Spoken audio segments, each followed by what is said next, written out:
Hey everyone, I'm Peter Stories here to guide you today.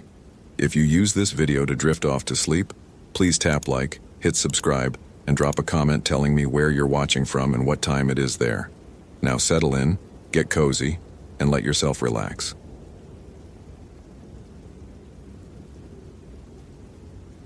Matthew Kern had worked for the National Park Service for 8 years, and in that time he'd developed a particular contempt for what he called campfire nonsense. The folklore, the legends, the wide-eyed tales that tourists and even some of his fellow rangers insisted on perpetuating. All of it grated against his methodical, rational mind like nails on a chalkboard. So when old Tom Whitaker, the veteran ranger who'd been patrolling the Shoshone National Forest for 32 years, pulled him aside on the morning of October 31st, 2009, Matthew barely suppressed his eye roll. "I'm serious, Kern," Tom said, his weathered face grave in the pale autumn sunlight. "Don't go out there tonight, not after dark. Let someone else take the patrol." Matthew poured himself another cup of coffee from the ranger station's perpetually burnt pot and leaned against the counter, fixing Tom with an expression that he hoped conveyed polite professionalism rather than the irritation he felt. "Tom, with all due respect, it's Halloween. We get vandals every year. Someone needs to make sure the trails stay clear and the campsites don't turn into party zones." "That's not what I'm talking about." Tom's voice dropped lower, and he glanced toward the window where the morning sun was already beginning its descent toward the mountain peaks. The days were short now, deep into autumn. "The pumpkins, Matt. When you see the pumpkins, you turn around. You don't follow them, you don't investigate, you come straight back here." "Pumpkins." Matthew let the word hang in the air between them, flat and skeptical. "Every 7 years," Tom continued, undeterred. "Since 1947, maybe earlier, someone goes missing on Halloween night, and before they disappear, someone always reports seeing jack-o'-lanterns in places where they shouldn't be. Not near campsites, not near trails, deep in the backcountry, where no one could possibly have carried them." Matthew sipped his coffee, which tasted like charcoal and disappointment. "Tom, people carve pumpkins. It's Halloween. Teenagers probably haul them out there as some kind of prank, or Rachel Morrison's been missing since yesterday evening." The words cut through Matthew's explanation like a knife. "Didn't come back from her evening hike. SAR found her car at the Blackwater Creek trailhead. Phone still in the vehicle. Wallet, keys, everything. She just vanished." That got Matthew's attention. Search and rescue operations were serious business, not the realm of superstition and campfire tales. "Why wasn't I notified?" "They called it in at 2 this morning. You were off shift." Tom pulled out a worn map and spread it across the counter. His finger, gnarled from decades of mountain work, traced a route from Blackwater Creek deeper into the wilderness. They found something else, though, starting about half a mile up the trail. What did they find? Tom's fingers stopped moving. He looked up at Matthew with eyes that held something the younger ranger had never seen there before. Genuine fear. Jack-o'-lanterns. 6 of them, each one about 200 yards apart, leading straight off trail into Widow's Hollow. Fresh carved, still had candles burning inside them at dawn. Matthew set down his coffee cup. "Someone's messing with the search effort. It's sick, but it's explainable. Probably the same person who—" "The faces, Matt." Tom's voice was barely above a whisper now. "They weren't funny Halloween faces, they were screaming. Every single one of them was carved to look like it was screaming." The ranger station suddenly felt colder, though the thermostat hadn't changed. Matthew shook his head, forcing himself back to rationality. "I'll check it out this afternoon before dark. There's a logical explanation for all of this." "Don't say I didn't warn you." Tom folded up his map with precise, practiced movements. "And Matt, if you hear children laughing out there tonight after the sun goes down?" He paused at the door, silhouetted against the autumn light. "Run." Matthew spent the rest of the morning reviewing the search and rescue reports, organizing equipment, and trying not to think about Tom's warning. The old ranger's story was ridiculous on its face. Supernatural pumpkins leading people to their doom in the Wyoming wilderness. It was the kind of thing you'd expect from a bad horror movie, not from real life in a place governed by the rational laws of nature and physics. By 3 o'clock, with the sun already beginning its steep descent behind the Absaroka Range, Matthew loaded his pack and headed for his truck. The Blackwater Creek trailhead was 40 minutes away by road, winding through dense stands of lodgepole pine and aspen that were now bare of leaves, their white bark stark against the darkening sky. The radio crackled with routine chatter, other rangers checking in, a report of bear activity near Elk Fork. Nothing unusual. Nothing about screaming pumpkins or missing hikers beyond the official SAR bulletins. Rachel Morrison was 27, a graduate student from the University of Wyoming studying forest ecology. She'd been coming to Shoshone for 3 years, always hiking alone, always prepared, always checking in properly. She wasn't the type to wander off trail without reason, and she certainly wasn't the type to abandon her vehicle with all her belongings inside. The fact that she'd disappeared on Halloween Eve, and that her disappearance had been marked by those bizarre jack-o'-lanterns, was nothing more than an unfortunate coincidence. Matthew parked at the trailhead and methodically checked his gear. Flashlight, backup flashlight, GPS unit, radio, first aid kit, flares, emergency blanket, water, energy bars, everything by the book. The parking area was empty except for Rachel's blue Honda Civic, now cordoned off with official tape. The search teams had moved deeper into the backcountry, but Matthew wanted to see the pumpkins for himself, to confirm what Tom had described. The trail began innocuously enough, a well-maintained path cutting through the pines.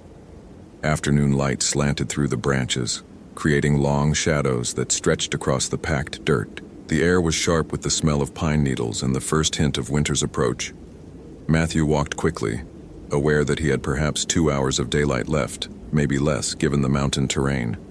He found the first jack-o'-lantern exactly where the SAR report indicated, about half a mile up the trail. It sat just off the path, nestled at the base of a large ponderosa pine. Matthew crouched beside it, pulling a pair of gloves from his pocket before touching it. The pumpkin was large, maybe 15 pounds, and the carving was extraordinarily detailed. Tom hadn't been exaggerating. The face was twisted in a silent scream, mouth gaping wide, eyes hollowed out in an expression of pure terror. The work was skilled, almost professional. More disturbing was the candle inside, burned down to a nub but still sitting in a pool of wax. Someone had lit this recently, possibly even this morning. Matthew pulled out his camera and documented the pumpkin from multiple angles, then marked its GPS coordinates. Vandalism, he told himself. Elaborate Halloween vandalism timed to coincide with a missing person case. Sick, certainly, but explainable. The second pumpkin was 200 yards further, just as Tom had said, but this one sat 20 feet off the trail. Matthew had to push through underbrush to reach it. The face was different. Still screaming, but the proportions were slightly off, as if the artist had been working from memory rather than reference. The candle inside had burned out entirely. By the time Matthew found the fourth pumpkin, the sun was touching the mountain peaks, painting the sky in shades of orange and purple that seemed almost aggressive in their intensity. This pumpkin was barely visible from the trail, tucked behind a boulder in a small clearing. The face was smaller, more childlike, and something about the size of the mouth made Matthew's stomach turn. It looked less like a scream and more like a child crying. The rational part of his brain insisted on cataloging the evidence. Someone had carried these pumpkins out here, probably yesterday or early this morning. Someone with significant time and effort to spare, probably multiple people given the weight and distance involved. Someone who wanted to interfere with the search for Rachel Morrison, or perhaps draw attention to themselves, or... A sound cut through the forest. Distant, but clear in the mountain silence. Children laughing. Matthew's hand froze on his camera. He straightened slowly, listening. The sound came again, high and bright, echoing strangely through the trees. It seemed to come from deeper in the forest, in the direction the pumpkins were leading. "Hello?" he called out. "This is Park Service. Identify yourself." The laughter stopped.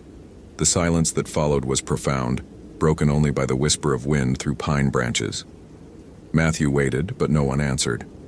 Probably just a trick of acoustics, sound carrying strangely through the mountain canyons. Or teenagers, out for a Halloween adventure, not realizing they were interfering with a serious search operation. He keyed his radio. Kern to base. I'm at the 4th marker. Requesting status update on SAR teams. Static answered him. He tried again, adjusting the frequency, but got nothing except the hiss of dead air. Strange. The radios usually worked fine in this area. He checked his phone, already knowing what he'd find. No signal, which was normal this deep in the backcountry. The sun slipped below the peaks and the temperature dropped immediately. That sharp mountain cold that could catch unprepared hikers off guard. Matthew clicked on his flashlight and continued forward. He'd document 1 or 2 more pumpkins, then head back to the trailhead before full dark. By the book. Professional. Rational. The 5th pumpkin waited in a dry creek bed surrounded by smooth river stones that shouldn't have been there. Blackwater Creek was a mile away, and these stones were arranged in a perfect circle around the carved pumpkin. The face on this one was different again, more detailed, and in the beam of Matthew's flashlight, the shadows inside the carved features seemed to move and shift. The candle was gone entirely, but something else sat inside the hollow pumpkin. A piece of cloth, pale blue, with what looked like dried blood on it. Matthew's training kicked in. Don't contaminate the scene. Document everything. He photographed the cloth from multiple angles without touching it, then carefully marked the location. This wasn't vandalism anymore. This was potential evidence in a missing person case. The laughter came again, much closer now, and this time Matthew could distinguish multiple voices. Children, definitely children. But there was something wrong with the sound. It echoed too long, reverberating through the trees like it was bouncing off surfaces that shouldn't be there. And underneath the laughter was another sound, a rhythmic rustling that might have been small feet moving through dead leaves. Park Service, Matthew called out again, louder this time, projecting his voice with all the authority he could muster. This is a restricted area. Come out where I can see you. The rustling stopped. The forest held its breath. Then, in the gathering darkness between the trees, Matthew saw movement. Small shapes, perhaps 3 feet high, barely visible in the twilight. 5 of them, maybe 6, standing in a loose group about 30 yards away. Hey, Matthew said, moderating his tone, making it friendlier. They were just kids after all, lost or playing some stupid game. It's okay, you're not in trouble, but you need to come with me. It's not safe out here after dark. The shapes didn't move.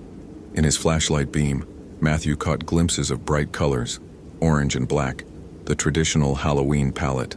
Costumes. The kids were wearing Halloween costumes. On October 31st, deep in the wilderness where no responsible parent would ever let their children wander. Where are your parents? Matthew asked, taking a step forward. The shapes seemed to recede, maintaining the distance between them. Are your parents out here? Are you lost?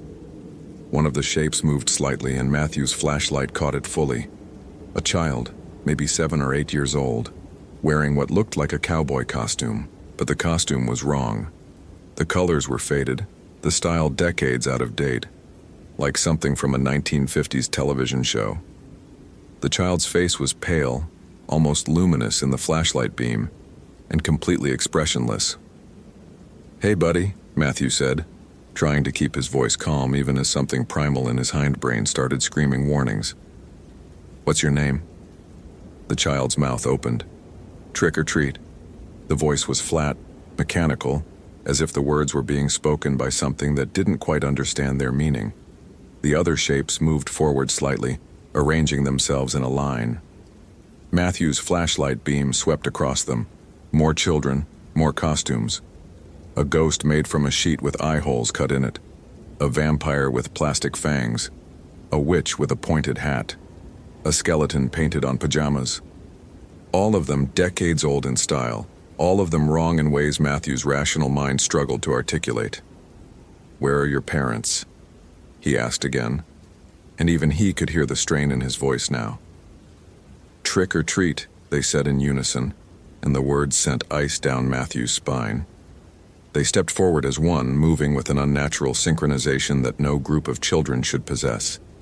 Their faces remained expressionless, their eyes reflecting his flashlight like mirrors. Matthew's hand found his radio instinctively. "Base, this is Kern. I have multiple children at my location, approximately 5 to 8 years old, wearing Halloween costumes, appear to be lost or abandoned. Request immediate backup and family services. Over." Only static answered. The children took another step forward. Trick or treat. The cowboy's mouth moved, but the sound seemed to come from all around Matthew, from the trees themselves. "Trick or treat. Stop," Matthew said louder now, his free hand moving to the pepper spray on his belt. But even as he did it, he knew how absurd it was.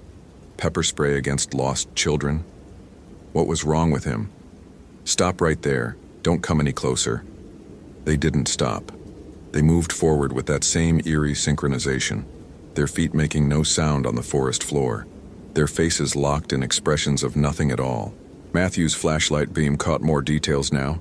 The cowboy's costume was rotting, the fabric literally decomposing. The ghost's sheet had brown stains that might have been blood. The vampire's plastic fangs were cracked and yellowed. These weren't costumes from a store. These were costumes from graves. Tom's warning echoed in Matthew's memory. "If you hear children laughing out there tonight, after the sun goes down, run." Matthew ran. He crashed back through the underbrush, his flashlight beam bouncing wildly, his rational mind completely overridden by pure animal panic. Behind him, he heard the laughter again, but it was different now, gleeful, predatory, the laughter of things that knew they were winning a game. Small feet pattered through the leaves with impossible speed, keeping pace with him easily, surrounding him. A tree root caught his boot, and Matthew went down hard, his flashlight spinning away into the darkness. He scrambled to his knees, fumbling for his backup light, his breath coming in ragged gasps. The laughter surrounded him now, coming from every direction at once. "Trick or treat," said a voice right behind him, and Matthew spun to find the cowboy standing there, not 3 feet away. Up close, the child's face was worse than expressionless. It was wrong, the proportions slightly off, the skin too smooth, like a doll's face stretched over something that had never been human. "What are you?" Matthew whispered. The cowboy's head tilted at an angle that would have broken a living child's neck. "We want treats," it said, and its mouth kept moving after the words stopped, lips writhing in silent speech. "We've been waiting. It's Halloween. We want treats." More shapes emerged from the darkness, forming a circle around Matthew. 6 of them, 7, 8. More than he'd seen before. Or perhaps he'd miscounted in his panic. Each one wore a costume from a different era. A 1930s hobo with a bindle stick, a 1960s hippie with a peace sign medallion, a 1980s punk rocker with a mohawk made of real hair that looked like it had been glued to a plastic wig. All of them wrong. All of them dead. "I don't have any candy," Matthew said, and the words came out as a pathetic whimper that he immediately hated himself for. "I don't have treats." "Then trick," said the ghost, and its voice was the sound of dry leaves scraping across pavement. The circle tightened. Matthew's hand found his backup flashlight and clicked it on, sweeping the beam across the circle of dead children. In the harsh white light, he could see more details he wished he couldn't. The decay, the wrongness, the empty spaces where eyes should have been. The ghost's sheet had names written on it in faded marker, dozens of names like some obscene yearbook signature page. The witch's pointed hat had a bullet hole through it. "You're not real," Matthew said, forcing the words out. "You're not real. This isn't happening." The cowboy laughed, and its laughter was joined by all the others, a chorus of childhood joy twisted into something monstrous. "We're real on Halloween," it said. "When the veil is thin, when the door opens, we can cross over on Halloween." "We want treats," the vampire said, its voice thick and wet. "Pretty treats. Warm treats.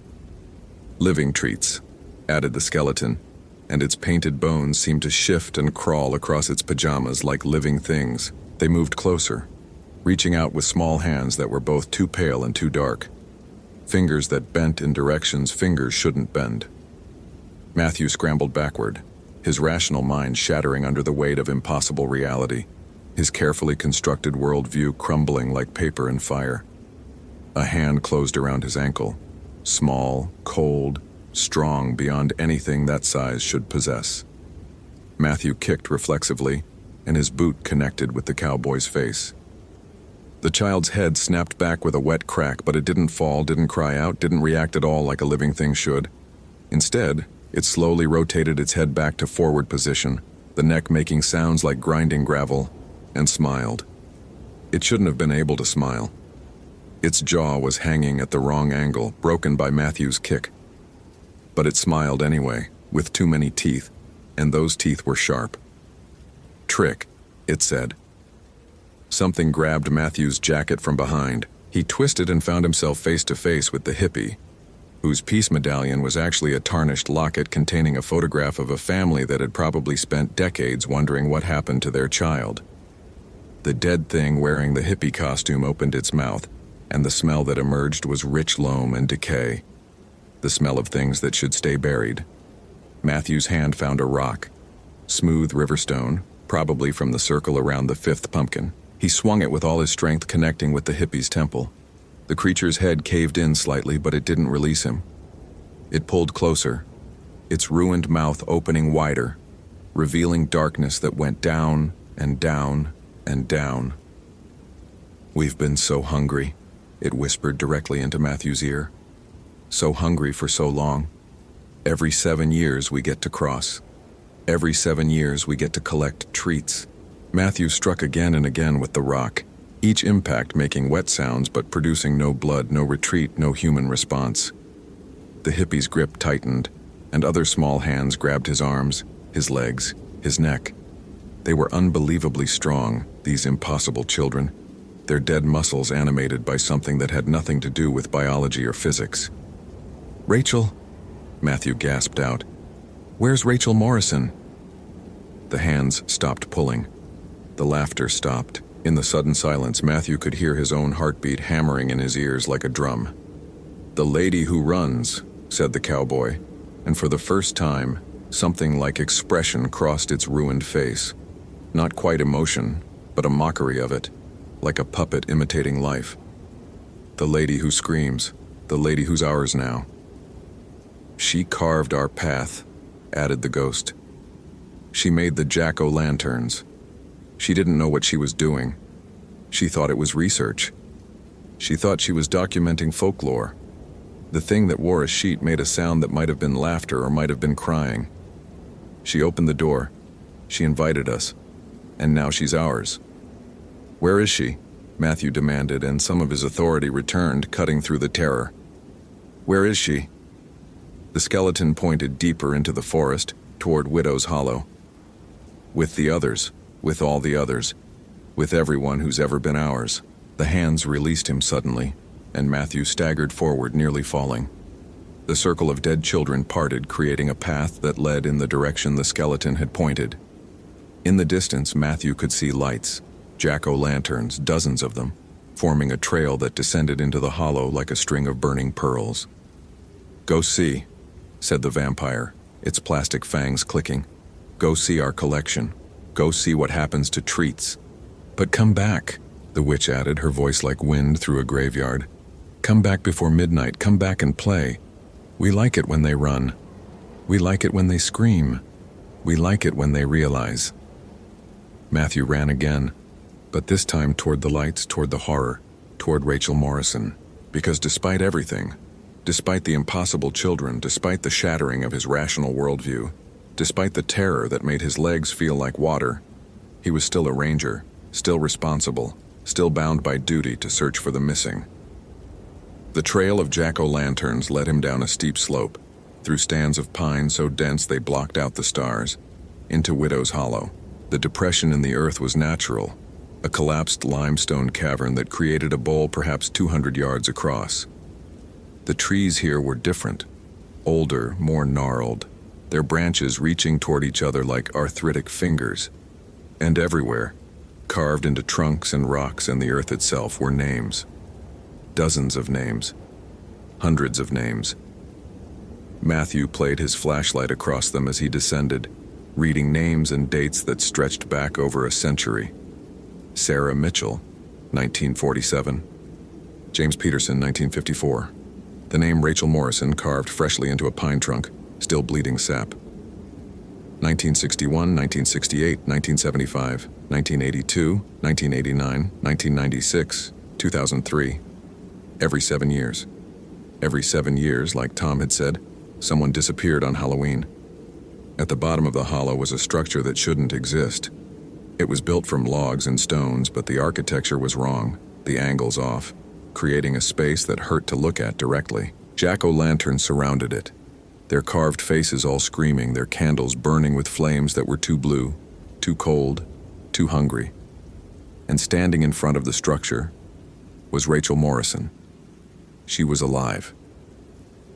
That was the first thing Matthew registered, the flood of relief that came with seeing her standing upright, breathing, apparently unharmed. But then his flashlight caught her face properly, and the relief curdled into something worse than fear. She was carving a pumpkin. Her hands moved with mechanical precision, the knife cutting intricate patterns into the orange flesh, shaping a face that screamed in silent agony.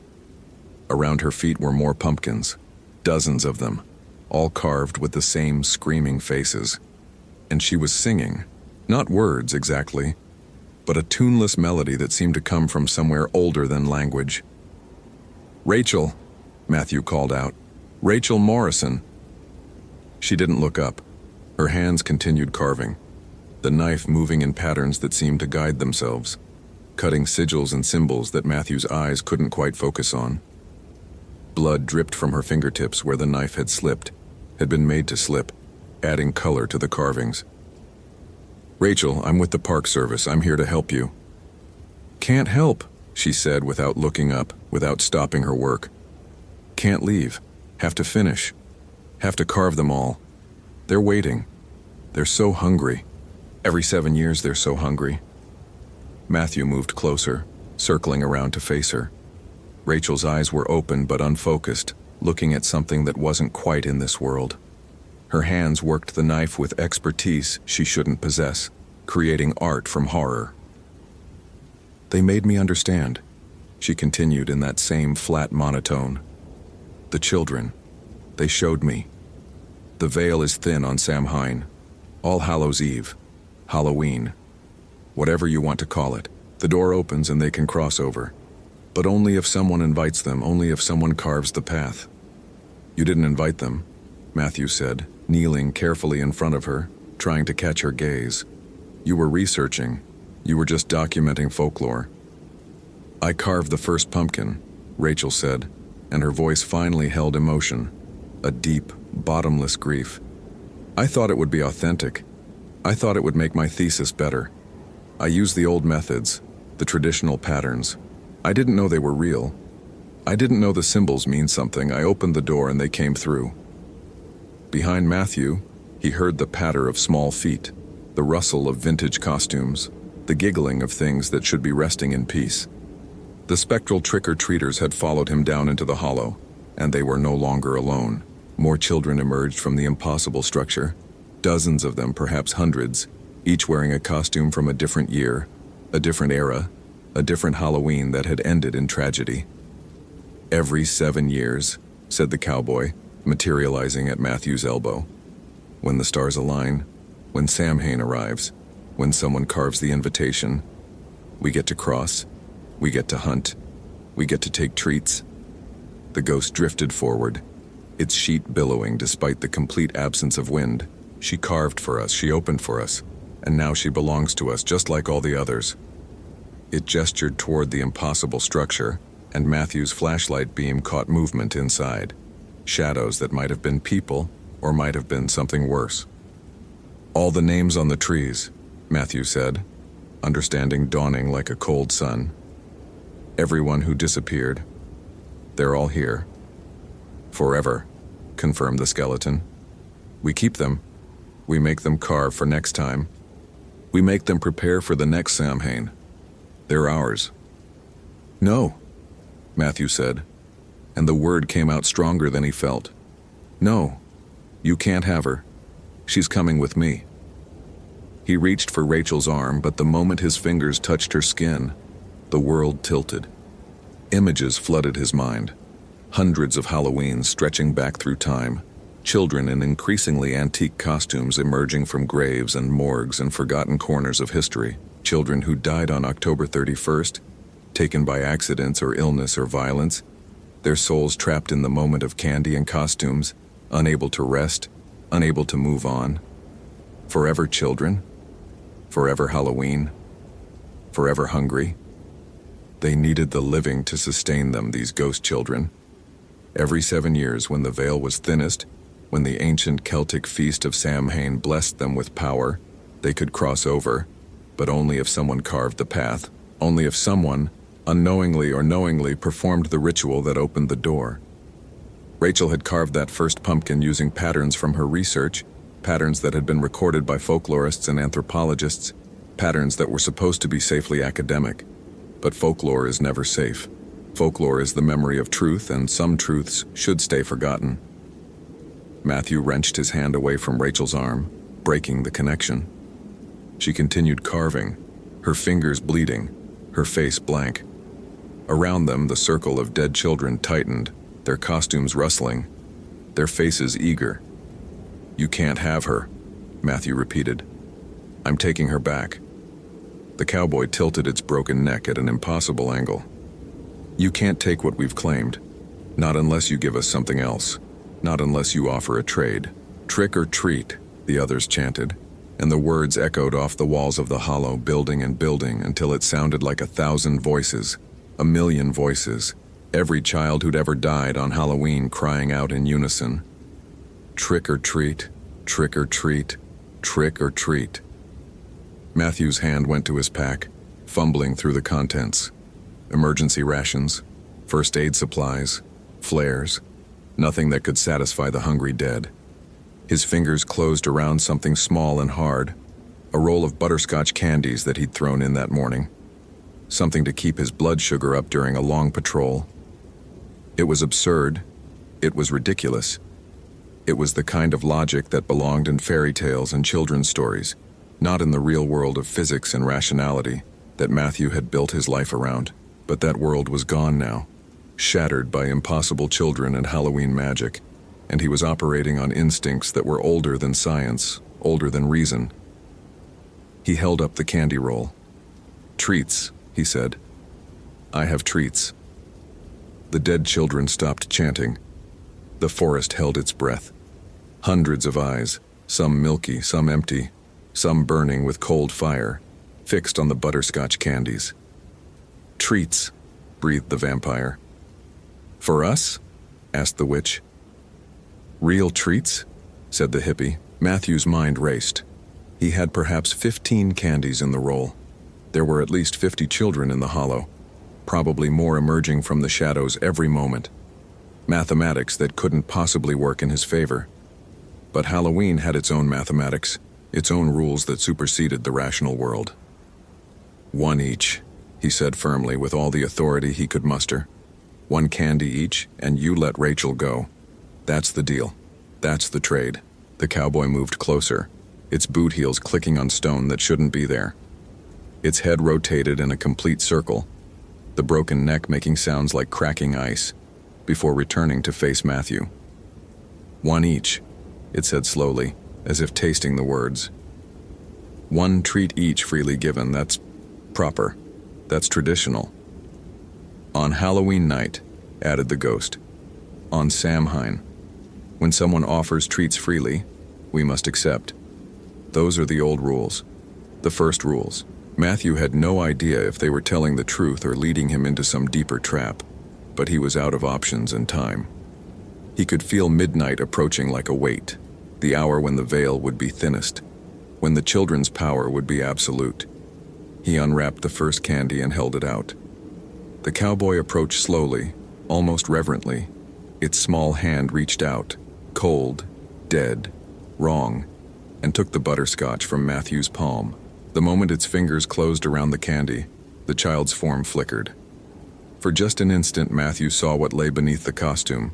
A real child, a boy maybe 8 years old, wearing clothes from the 1950s, his face bearing the terrible stillness of death, but also something else. Peace. Rest. The thing he'd been denied for over half a century. The cowboy put the candy in its mouth, and its eyes closed. Butterscotch, it whispered. My mama used to make butterscotch. Then it was gone. Not disappeared, but somehow lighter, more transparent, less substantial. The costume remained, empty and floating, before drifting away like smoke.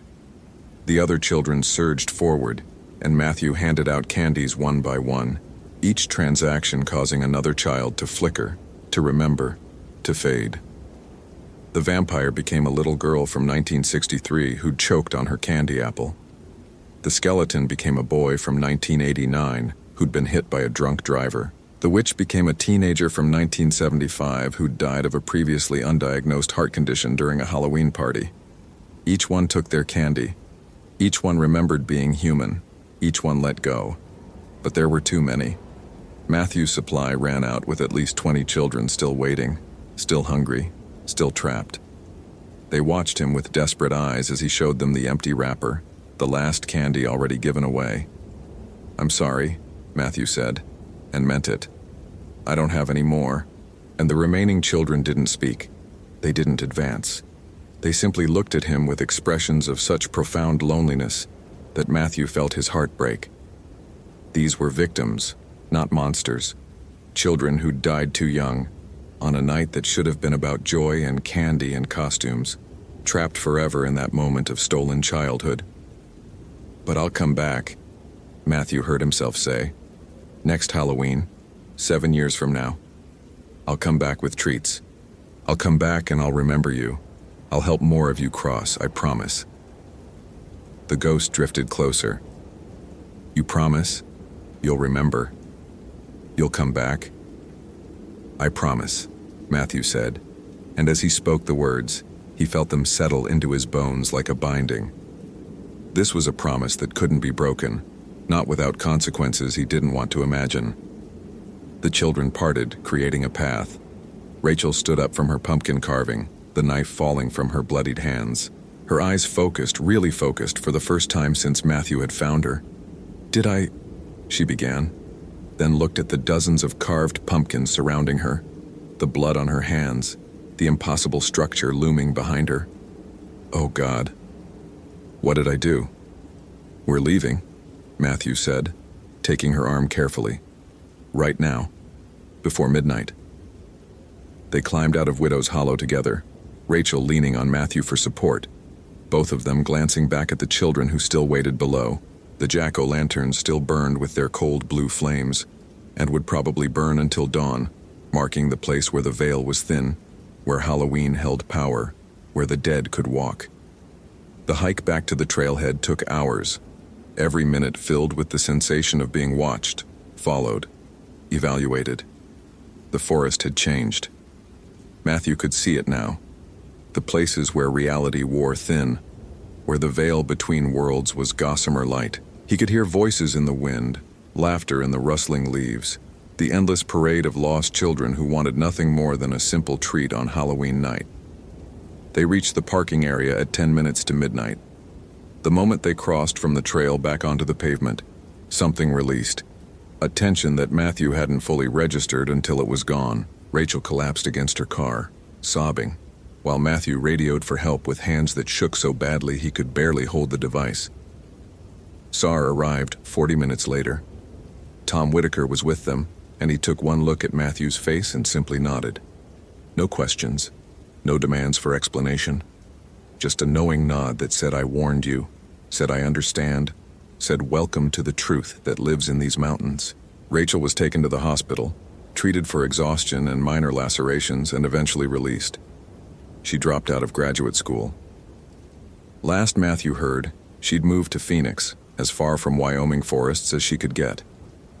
She never published her research on Halloween folklore. Matthew filed his report carefully, documenting everything he could in the cold language of official forms. Missing person recovered. Evidence of vandalism in the form of carved pumpkins. No arrests made. Case closed. But it wasn't closed, not really. Matthew knew that. Every 7 years, the veil would thin. Every 7 years, someone might carve the invitation, might open the door, might let the hungry children cross, unless someone who knew the truth was there to stop it, unless someone who'd made a promise was there to keep it. He marked November 1st, 2016 in his calendar. 7 years.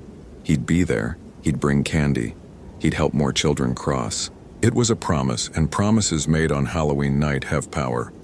Tom Whitaker retired 3 months later, but before he left, he pulled Matthew aside one last time.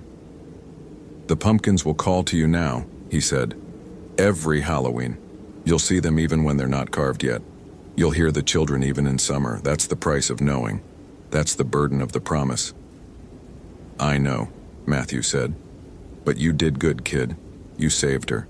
You saved Rachel. And you gave some of those children peace. That counts for something." Matthew nodded, but he was already thinking about the children still waiting in Widow's Hollow. Still hungry. Still trapped. Still hoping that someone would remember them. 20 children left behind. 20 more chances to cross over. To find rest. To finally end their eternal Halloween. The sun rose on November 1st, 2009, and the world continued as if nothing had changed. But Matthew Kern knew better. He'd seen behind the veil. He'd touched the truth that lived in folklore. And every October 31st for the rest of his life, he'd remember the cowboy's broken neck, the ghost's blood-stained sheet, the vampire's plastic fangs, and the desperate hope in their eyes when he'd offered them something as simple as a butterscotch candy. Halloween wasn't just a night for costumes and candy anymore. It was Samhain. It was the thin time. It was when the dead could cross, when promises had power, when the rules of the rational world gave way to something older and stranger, and more terrible. And Matthew Kern would be ready. 7 years. The calendar ticked toward 2016, toward the next opening, toward the next chance to keep his promise. He'd be ready with candy. He'd be ready with respect for what Halloween really meant. He'd be ready to face the children again, to help more of them cross, to honor the ancient compact between the living and the dead. Because that was the real lesson of that Halloween night. Not that monsters were real, not that the supernatural existed, but that even in horror, there was humanity.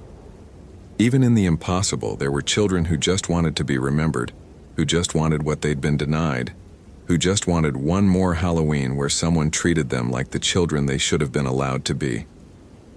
Matthew kept a bowl of butterscotch candies on his desk from that day forward. Just in case, just in preparation, just to remember. The veil would thin again.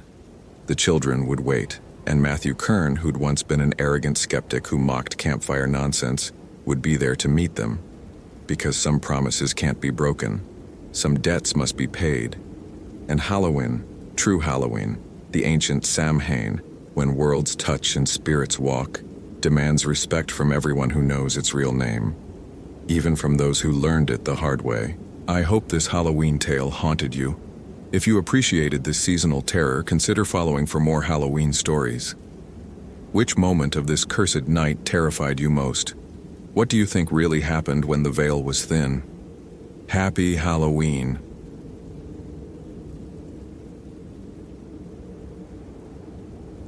The first rays of November sunlight broke through the pine canopy like accusatory fingers, illuminating what Thomas had prayed he wouldn't find. His boots crunched through frost-stiffened leaves as he approached the clearing, his radio crackling uselessly at his hip. Behind him, the Cascade Ridge Fire Lookout stood silent against the pale morning sky, its windows dark and somehow knowing. The candy wrappers were everywhere. Not modern candy, these were old, the kind Thomas remembered from his own childhood in the early 90s. Fun-size Milky Ways in faded brown packaging. Smarties in cellophane rolls gone brittle with age. A scattering of candy corn that looked like it had been manufactured decades ago, each kernel perfect and untouched by decay despite the dew that slicked everything else in the clearing.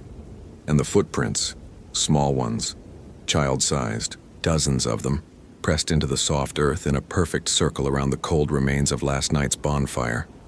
Thomas's hands shook as he keyed his radio again. Dispatch, this is Ranger Whitmore. I need search and rescue at my coordinates. I've found... His voice caught.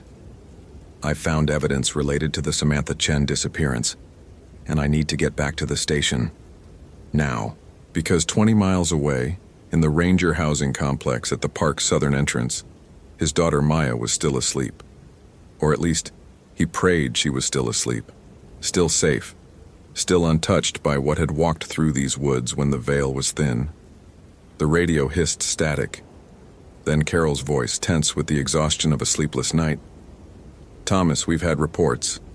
11 calls from the residential area.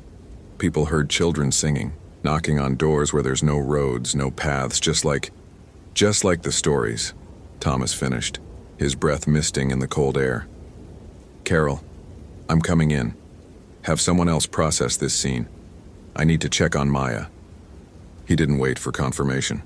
Thomas turned from the clearing, from the candy and the footprints and the lookout tower where Samantha Chen had been stationed last night for the Halloween evening shift, where she had disappeared sometime between her last radio check at 11:47 p.m.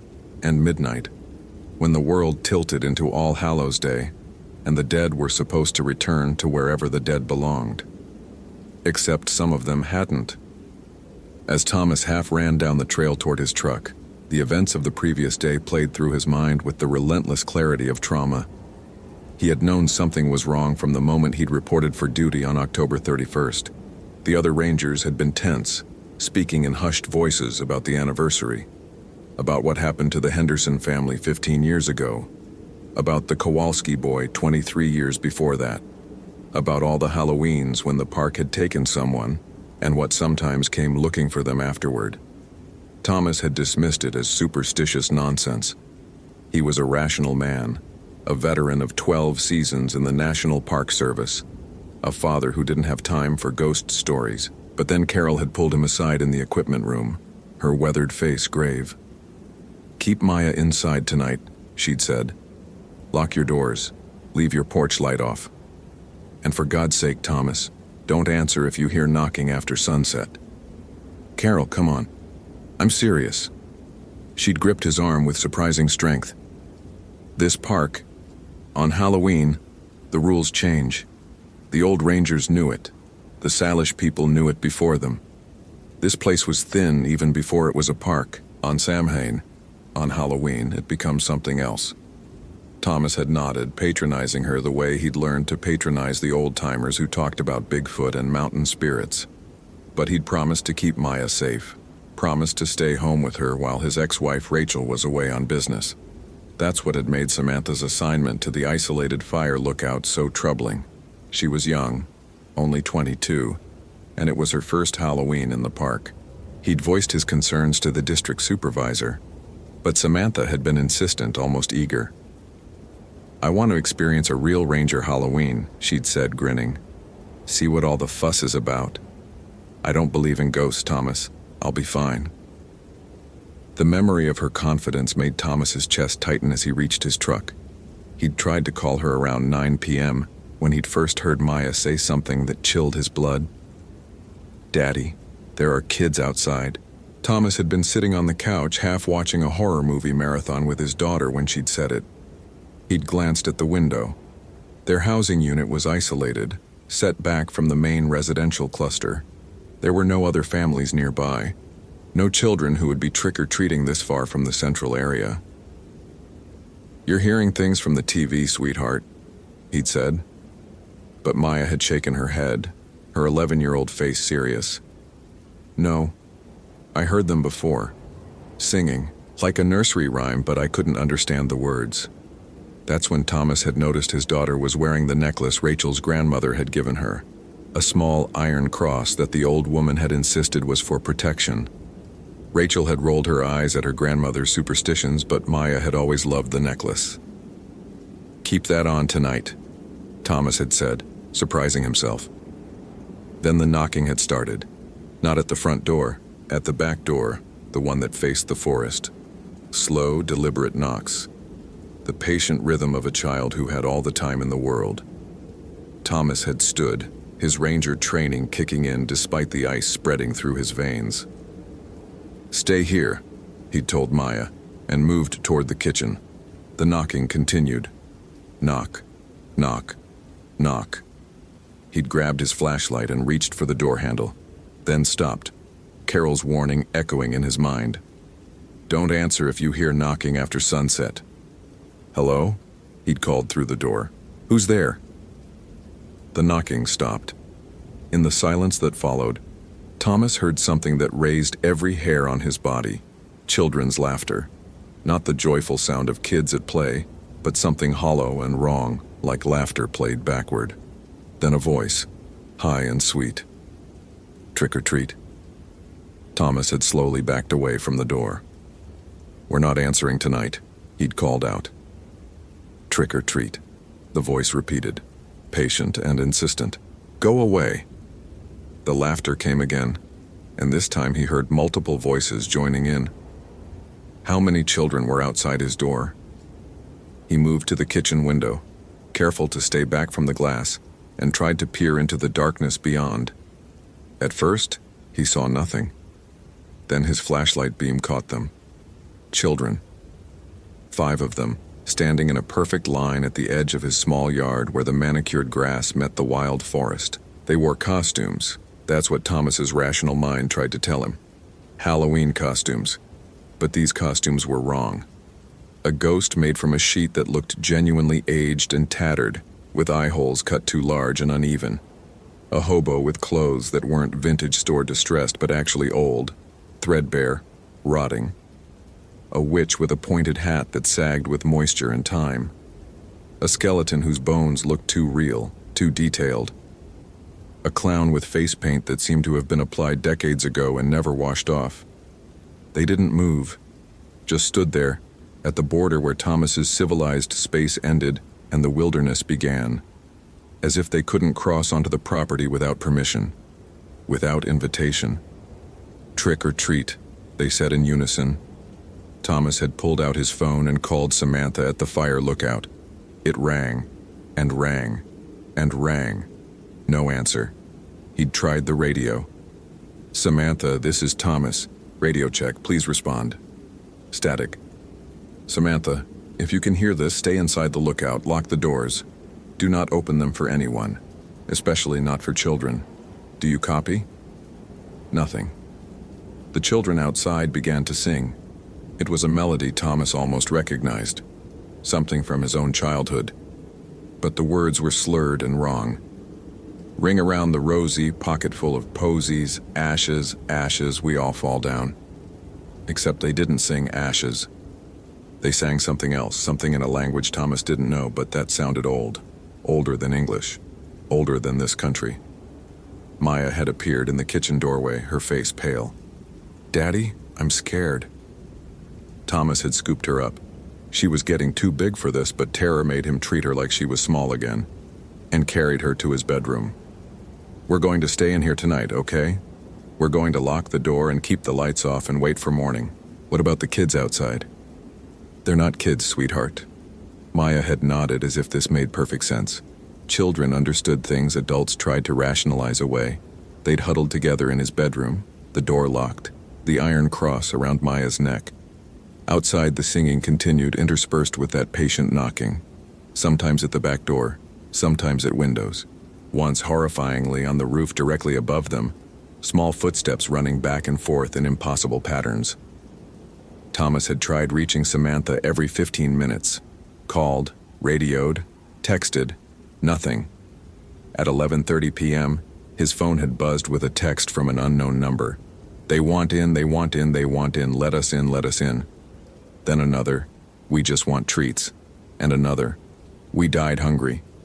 Thomas had blocked the number with shaking hands. He'd held Maya tight and prayed for dawn in a way he hadn't prayed since childhood, since his own grandmother had taught him the Lord's Prayer and warned him that on certain nights, evil walked freely, and faith was the only barrier.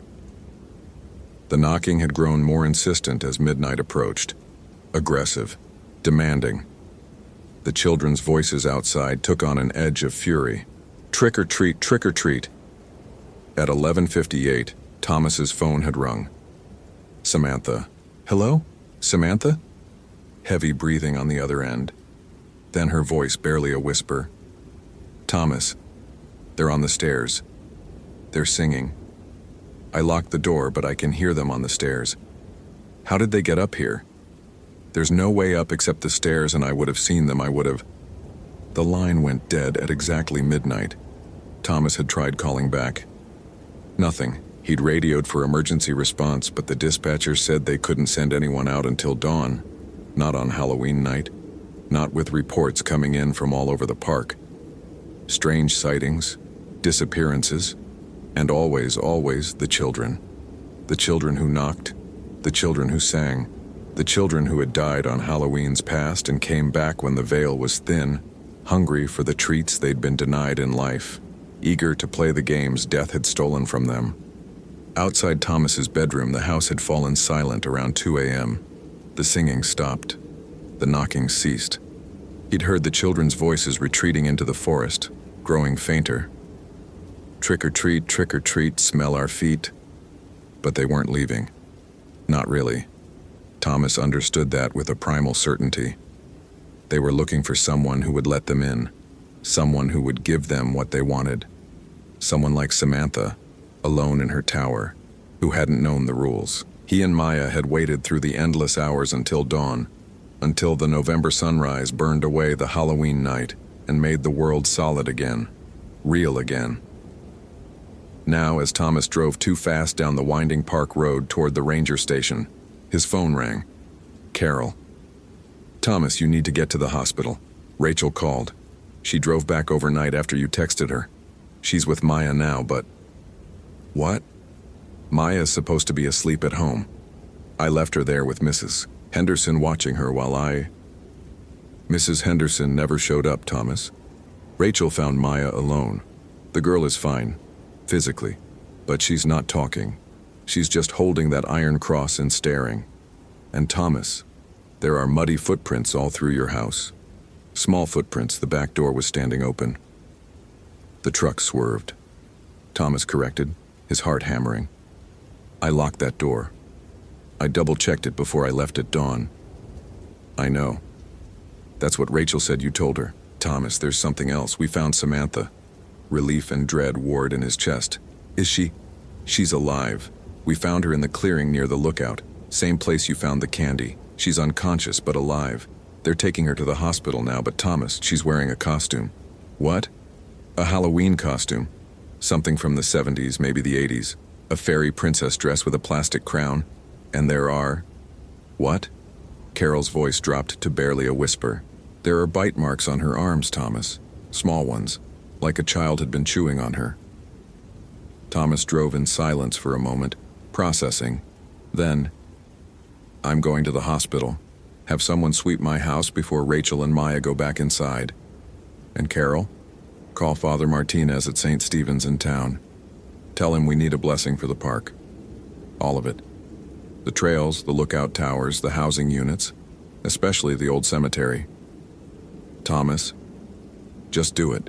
Whatever those things are, whatever walks on Halloween night in this park, it's real, and it's not finished. He ended the call and pressed the accelerator harder. The hospital was 40 minutes away in the nearest town. Thomas's mind churned through everything he'd dismissed as superstition, everything Carol and the old rangers had tried to tell him. The park had been built on land that had been sacred to the Salish people, who had warned against settling there.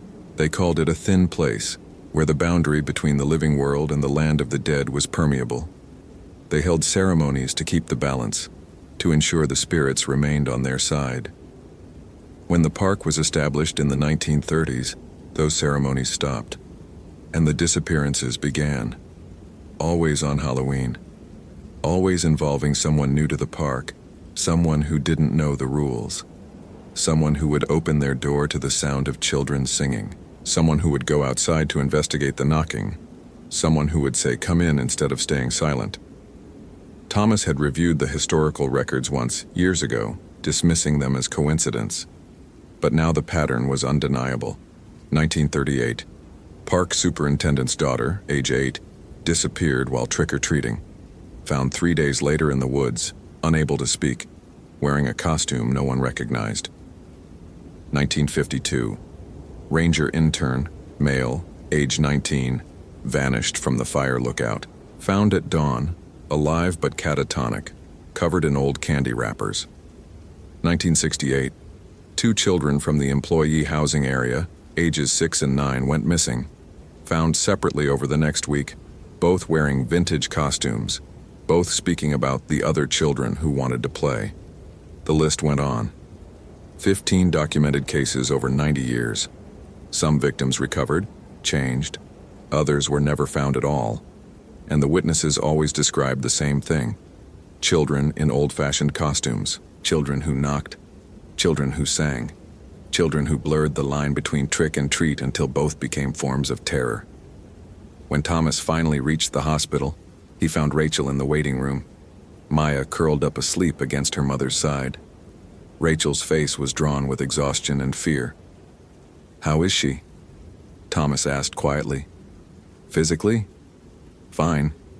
But she hasn't said a word since I found her." "Thomas, what happened last night? And don't give me some ranger explanation about bears or teenagers playing pranks." Thomas sat down across from them, studying his daughter's peaceful face. The iron cross glinted at her throat. "You remember your grandmother's stories? About Samhain? About the dead walking?" Rachel stiffened. "That's folklore. Superstition." "Maybe. But maybe your grandmother knew something we've forgotten. Maybe the old protections matter. Maybe that cross is the only reason Maya's okay." "Thomas, the back door was open when you got there, Rachel. I locked it. But something came in anyway. Something looking for, what? A treat? A soul? An invitation to cross over permanently?" He leaned forward. "Maya's smart. She stayed quiet. She didn't invite them in. She didn't give them permission." "Them?" "The children." Rachel's laugh was shaky, disbelieving. "You're telling me dead children broke into our house?" "I'm telling you something broke in. Something that walks on Halloween night. Something that took Samantha Chen from a locked fire lookout 3 stories off the ground." Thomas met her eyes. "And something that's been taking people from that park for 90 years, always on October 31st, always leaving the same signs." A doctor emerged from the emergency area before Rachel could respond. "Mr. Whitmore, your colleague is awake. She's asking for you." Thomas stood. "Can I see her?" "5 minutes. She's heavily sedated, but she's lucid. And she's very insistent about talking to you." Samantha's room was dim, the curtains drawn against the morning light. She looked small in the hospital bed, her arms bandaged, her face pale. When she saw Thomas, tears spilled down her cheeks. "They were real," she whispered. "Oh God, Thomas, they were real." He pulled a chair close to her bedside. "What happened?" "I was in the lookout. I'd locked everything, just like protocol says. I was doing the evening sweep at 11:30 when I heard singing, children's voices. I thought maybe there was a Halloween party at one of the campsites nearby, even though I knew all the campgrounds were closed for the season." She paused, swallowing hard. Then the knocking started, on the door at the bottom of the stairs. I looked out the window. There was no one there, Thomas. No kids, no adults, nothing. But the knocking kept going, and the singing. They were singing Ring Around the Rosie, but wrong, like it was in another language. Thomas nodded. "I heard it too, at my house." Samantha's eyes widened. "You did? Then you know they're not human. They're not right. I tried to call you, but my phone wasn't working. So I stayed in the lookout waiting for it to stop, waiting for midnight to pass." "What happened at midnight?" "The door at the bottom of the stairs opened. I heard it. The hinges squeaking, footsteps coming up, small footsteps, and giggling. Thomas, I'd locked that door with the heavy padlock. There's no way children could have opened it. But they were coming up the stairs." She was shaking now. Thomas took her hand carefully, avoiding the bandages. "I tried to barricade the upper door, but they knocked so patiently, so persistently. And they kept saying, 'Trick or treat, trick or treat. We just want a treat.' And I thought if I gave them something, they'd leave. I had candy in my pack, just a bag of fun-sized chocolates I'd bought for myself." "Samantha, you didn't..." "I opened the door. Just a crack. to throw the candy out. That's all I meant to do. But when I opened it, they were right there. 5 of them. Children in old costumes. And they smiled at me with mouths that had too many teeth, and they said, "Thank you for the treat. Now you come play." She was crying openly now. I tried to shut the door, but the little one, the skeleton, pushed through. It was so strong, Thomas, it grabbed my arm and bit me. Not like a human bite, like something hungry, like something that wanted to consume me. And the others came in, and they were laughing and grabbing at me, pulling me down the stairs. I tried to fight, but there were so many hands, so many small, cold hands. "How did you get away?" "I didn't. They dressed me up, put me in a costume. I don't know where they got it. It smelled like mold and death. They made me dance with them in the clearing, made me sing their songs.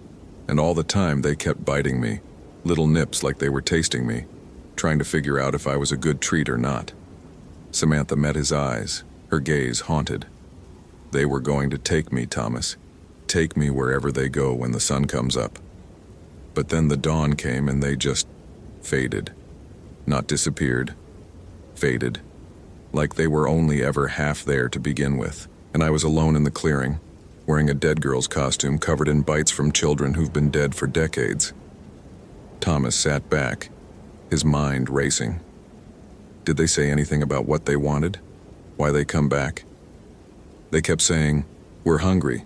We died hungry. Every Halloween we're hungry." Like they were trapped in the moment of their deaths, forever trick-or-treating, forever looking for the treats they never got. A chill ran down Thomas's spine. What happened to them? In life? I don't know, but Thomas... She gripped his hand tighter.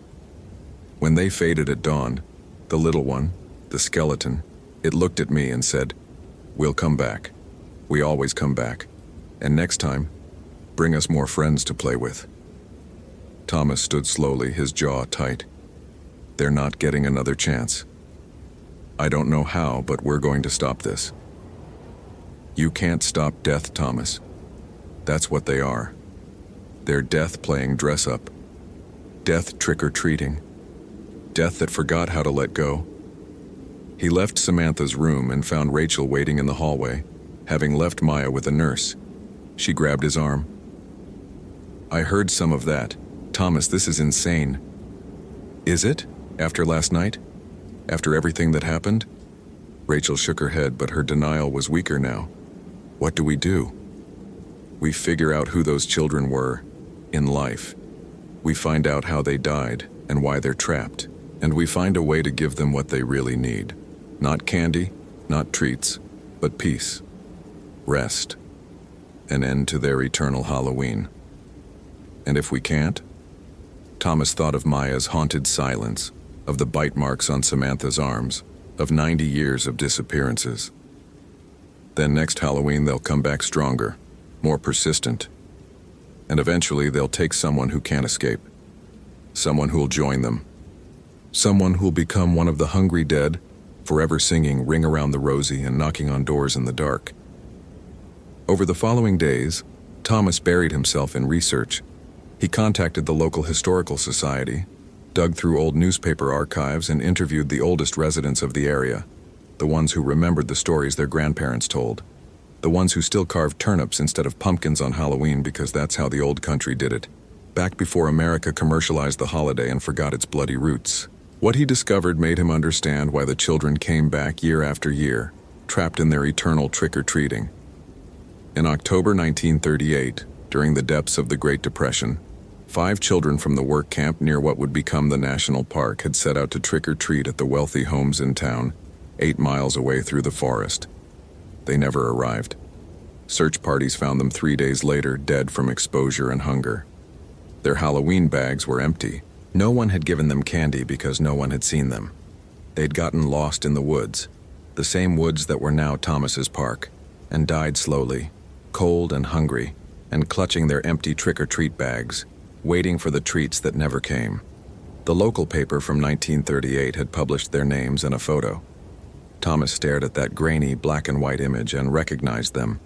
The 5 children who had stood at the edge of his yard, the ghost, the hobo, the witch, the skeleton, the clown. costumes their poor families had cobbled together from whatever they could find. Their names were Mary Kowalski, age 7, James Patterson, age 8, Susan Chen, age 6, Robert Henderson, age 9, and Alice Torres, age 5. The descendants of those families still lived in the area, still worked in the park. Carol's maiden name was Kowalski. The Hendersons, who'd lost their own family members to the Halloween curse, were descendants of Robert and Samantha. Samantha Chen shared a name with Susan, though she'd never known she had family history in the region. The children came back for their own bloodlines, came back hungry, angry, trapped in the moment of their deaths. And every Halloween, when the veil was thin, they rose again to finish their trick-or-treating, to finally get the treats they'd been denied, to take others back with them into the cold, dark woods where they'd died. On November 7th, 1 week after Halloween, Thomas organized a ceremony in the clearing where the children had died. Father Martinez came, though he looked skeptical. Carol came, and brought her entire extended family. The Hendersons came, the Torres descendants, the Pattersons. And Samantha, still pale and bandaged, came because her ancestor's ghost had marked her. They brought candy, mountains of it, every type available in 1938, specially ordered from vintage candy companies. They brought it in paper bags decorated with jack-o'-lanterns, the kind that children would have carried 87 years ago. And at sunset, as the November night fell, they left those bags in the clearing, 5 bags, 1 for each child, and retreated to the tree line. Father Martinez blessed the sight. Prayers were said in English and Spanish, and the bits of Salish that the local tribe's elder, Mr. Joseph, could remember from his grandmother. They asked for rest for the dead, for peace for the hungry, for the end of the cycle. As full darkness fell, Thomas saw them. The 5 children, translucent in the twilight, appearing at the edge of the clearing. They looked at the bags of candy, looked at the gathered families. The little one, Alice the clown, tilted her head. For us? Her voice was distant, like an echo from the bottom of a well.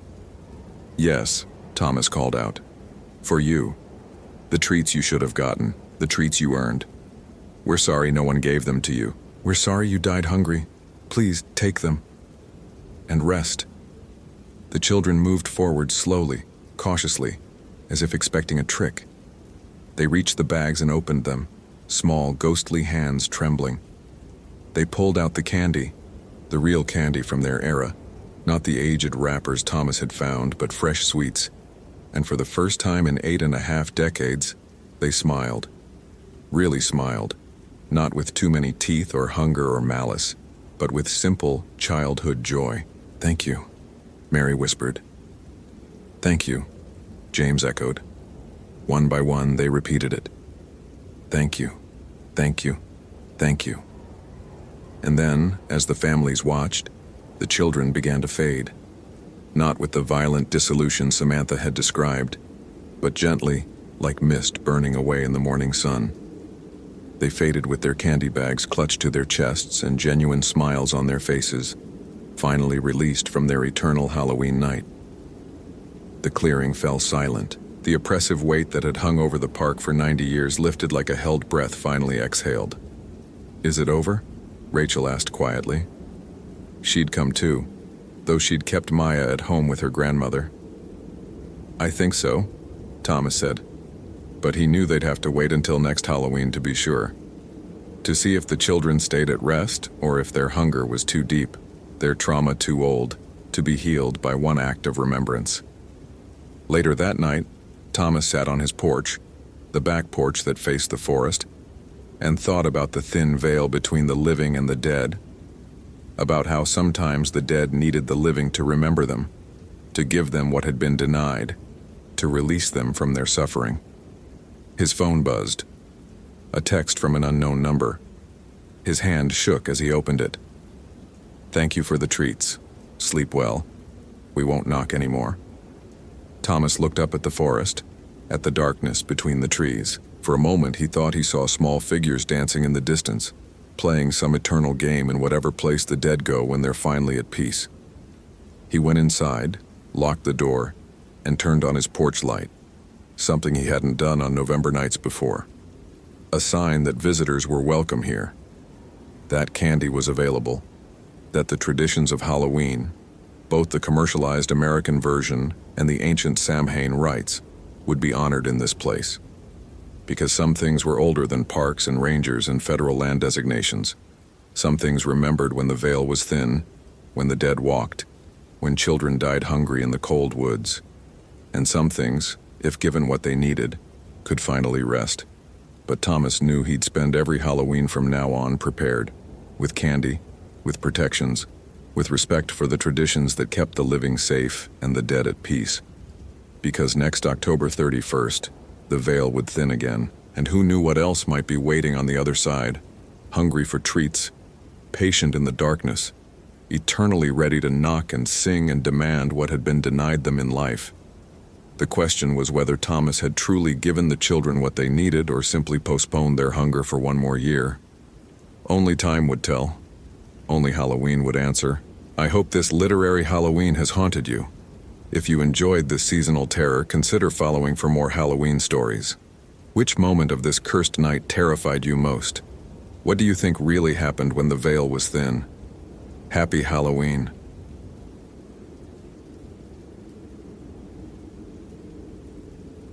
Kevin Marsh had been a park ranger for 8 years, and he'd worked every single Halloween in that time. In his professional opinion, the whole thing was ridiculous. The superstitions, the warnings, the way the old-timers got twitchy every October 31st and started telling their ghost stories like they were gospel truth. He'd heard it all before. The tales of disappearances, the legends about thin veils between worlds, the absurd claims that something walked in these woods when the moon was right and the calendar turned. Bullshit. All of it. You really should take this seriously, Kevin. Sarah Chen had told him that afternoon as they'd set up for the park's annual Halloween festival. She was one of the veteran rangers, 20 years in the service, and she had that look in her eyes. The one that said she'd seen things she couldn't explain. Every year we get reports. Strange lights, missing persons, things that don't add up. Kevin had laughed, securing another string of orange lights to the pavilion posts. Sarah, every year we get a bunch of drunk campers who wander off trail and scare themselves with shadows. That's not supernatural. That's stupidity. The Blackwood family disappeared from this exact area in 1987, Sarah pressed. All 5 of them. Never found. It was Halloween night. And I'm sure they had a perfectly rational reason for vanishing. Foul play, maybe. Or they ran off to start a new life. But ghosts? Cultists? Come on. He'd grinned at her, that cocky smile that had gotten him through life. You've been listening to too many campfire stories. Sarah had just shaken her head and walked away, muttering something about pride and falls. Kevin had dismissed it. He dismissed everything he couldn't see, measure, or explain with logic. It was what made him good at his job. He didn't panic, didn't let imagination run wild, didn't buy into the hysteria that seemed to grip the park every Halloween. Now, as the festival reached its peak around 9 p.m., Kevin stood at the edge of the crowd and felt smugly vindicated. Everything was going perfectly. Families roamed between booths, kids in costumes ran shrieking with delight. The bonfire in the center of the clearing burned bright and cheerful. No ghosts, no disappearances, just a normal, fun Halloween celebration in Redwood Summit National Park. Kevin, Amber Rodriguez waved at him from the face-painting booth, her ranger uniform decorated with a witch's hat she'd added for the festivities. She was young, only in her 2nd season, and Kevin had been training her. She had enthusiasm, that was for sure, even if she was a bit too willing to believe the local legends. Come here. Mrs. Patterson wants to tell you about the lights she saw on the North Trail. Kevin sighed and made his way over, already preparing his rational explanation. Amber was grinning, her face paint, a sugar skull design, glittering in the firelight. She looked beautiful, actually, though Kevin tried not to think about that too much. Workplace relationships were complicated. Mrs. Patterson, an elderly woman who'd lived adjacent to the park for 50 years, grabbed his arm with surprising strength. Young man, I know what I saw. Dancing lights up on Witch's Peak. moving in patterns, like they were. "Swamp gas, Mrs. Patterson," Kevin said smoothly. "Or possibly campers with flashlights, though that area should be closed. I'll check it out after the festival." "It wasn't swamp gas," the old woman insisted, her grip tightening. "And you should check it now. Tonight's not a night to be careless, Ranger Marsh. Not when the veil is thin." "The veil," Kevin repeated, unable to keep the condescension from his voice, "is a Celtic superstition that has nothing to do with—" "Kevin," Amber cut in, her tone gentle but warning. "Maybe we should take a look. Just to be safe." He'd been about to argue when the screaming started. Not playful Halloween screaming, real screaming. The kind that made Kevin's training kick in immediately, his hand going to his radio as he scanned the crowd. People were backing away from the eastern edge of the clearing, pointing into the woods. The bonfire seemed to flicker, its light dimming momentarily, though there was no wind. Kevin ran toward the disturbance, Amber right behind him. "What happened?" he called to a teenager who stood frozen, staring into the trees. "Something grabbed him," the kid whispered. "Tim went to take a piss in the woods and something just grabbed him and pulled him back. We heard him yell and then nothing." "Probably his friends playing a prank," Kevin said, but he was already pulling out his flashlight, already moving into the tree line. "Tim, this isn't funny. Come out now." Silence. Then from deep in the forest, a sound that made Kevin's skin prickle despite his skepticism.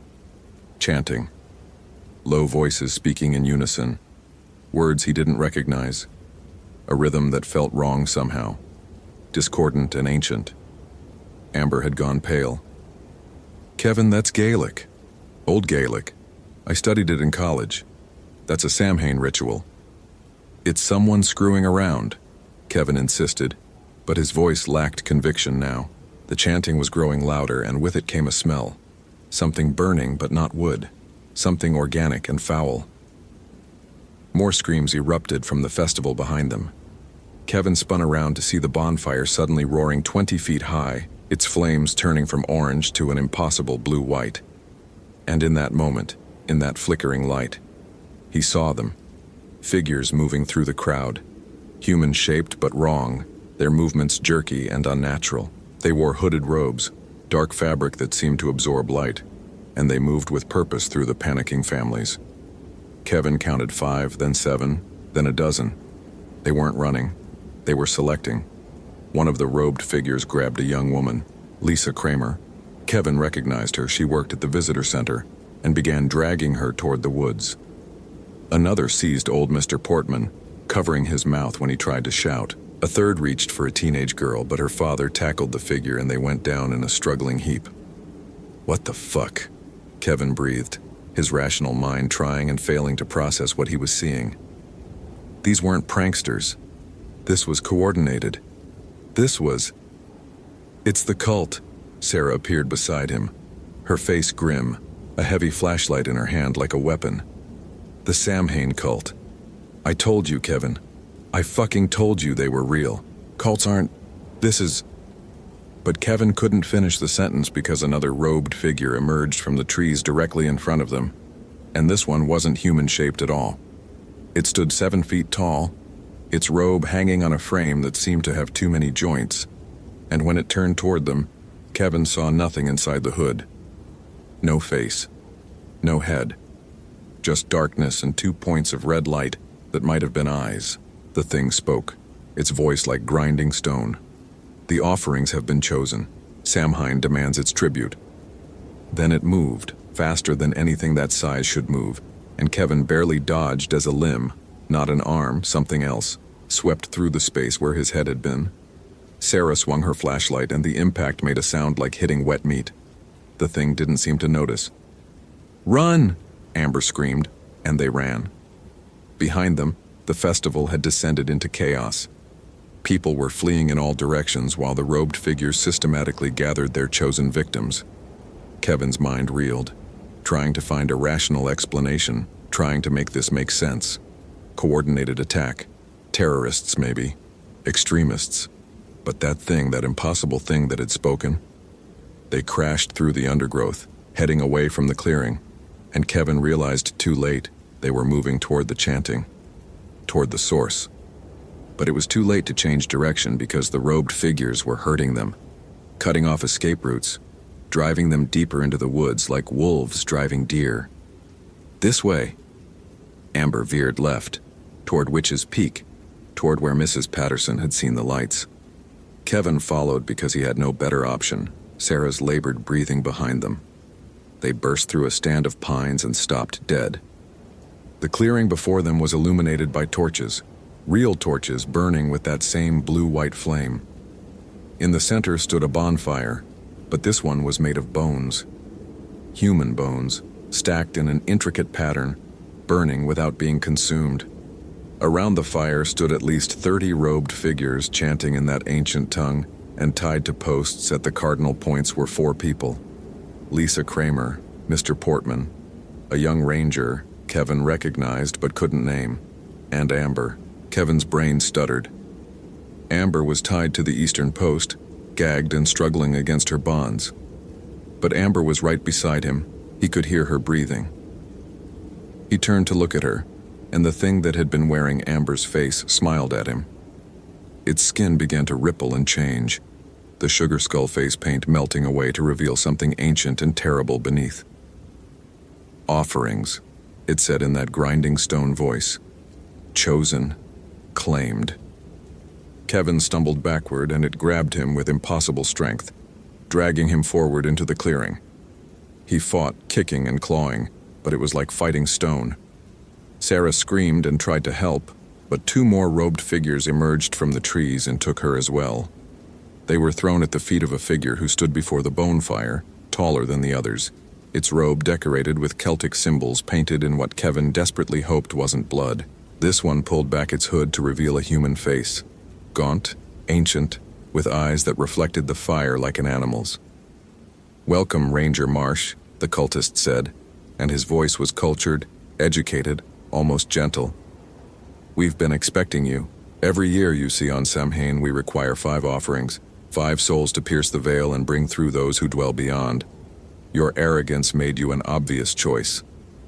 "You're insane," Kevin spat, trying to stand. "This is murder, kidnapping. You'll go to prison for—" The cultist laughed, and the sound was wrong. Too many harmonics, like multiple voices speaking at once. "Prison? Dear boy, we've been doing this for 3 centuries, every Halloween. Right here, right in this spot where the veil is thinnest. The authorities never find us because we are protected. The old powers protect their servants." He gestured to the bonfire, and Kevin saw movement within it. Shapes forming in the flames. Human shapes, but twisted, corrupted. Dead things wearing skin badly. They pulled themselves out of the fire one by one, spectral figures that became more solid with each passing second. "Behold," the cultist intoned, "the hungry dead. Those who died violently, who died with rage in their hearts, who refused to pass beyond. On Samhain, when the barrier weakens, we call them forth. We give them form. We give them purpose. And in return, they grant us power." The dead were fully manifested now, standing around the clearing. Kevin counted 14 of them. They looked like corpses, skin gray and mottled, eyes hollow, bodies bearing the wounds that had killed them. One had a crushed skull, another a rope burn around its neck. A third was burned beyond recognition, its flesh charred and weeping, and they were looking at the tied captives with undisguised hunger. "No," Kevin whispered. His rational mind had shattered completely. This was real. This was happening. Magic was real. The supernatural was real, and he was going to die because he'd been too arrogant to listen to the warnings. "Oh yes," the cultist said. "At midnight, when Samhain's power reaches its apex, we will offer these 5 souls to the dead. Their life force will be consumed, their bodies will be possessed, and the dead will walk the earth until dawn. It's a glorious tradition, really. Very old. Very powerful." Sarah was weeping beside Kevin, muttering prayers in Spanish. Kevin's eyes went to the real Amber, tied to her post, terror in her eyes. This was his fault. He'd led her here by not taking the threat seriously, by mocking the very real danger. The cultist checked an expensive watch. 20 minutes until midnight. 20 minutes until the veil tears completely. I do love this part. The anticipation, the fear. It makes the offering so much sweeter. He looked at Kevin directly. You spent all day dismissing our traditions, Ranger Marsh, laughing at the old stories, explaining away the unexplainable. How does it feel to know you were wrong? Kevin said nothing. What could he say? His mind was racing, looking for escape, for solution, for anything. But they were surrounded by cultists and manifested spirits, bound and helpless. Unless... His hand brushed against his belt. The cultists had taken his radio and phone, but they'd missed the small emergency beacon every ranger carried. If he could activate it, if he could signal for help.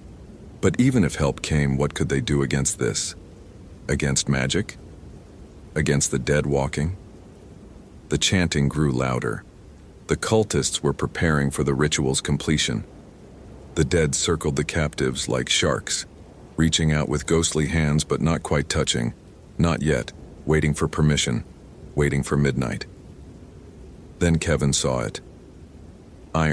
Old iron fence posts at the edge of the clearing, half buried and forgotten from some long-abandoned homestead. And he remembered. Iron. Sarah had mentioned it once, rolling her eyes at herself for believing, but saying that iron was supposed to ward off spirits, old folklore, Celtic tradition, folklore that might be real. Sarah, Kevin whispered urgently. The fence posts, iron. Can you reach? But she understood immediately. Sarah began inching toward the nearest post, moving slowly so as not to attract attention. The cultists were focused on their ritual, their leader beginning a new chant, this one building in intensity. The bonfire roared higher. Kevin needed to buy time. Wait, he called out. You said you wanted me specifically, because of my arrogance.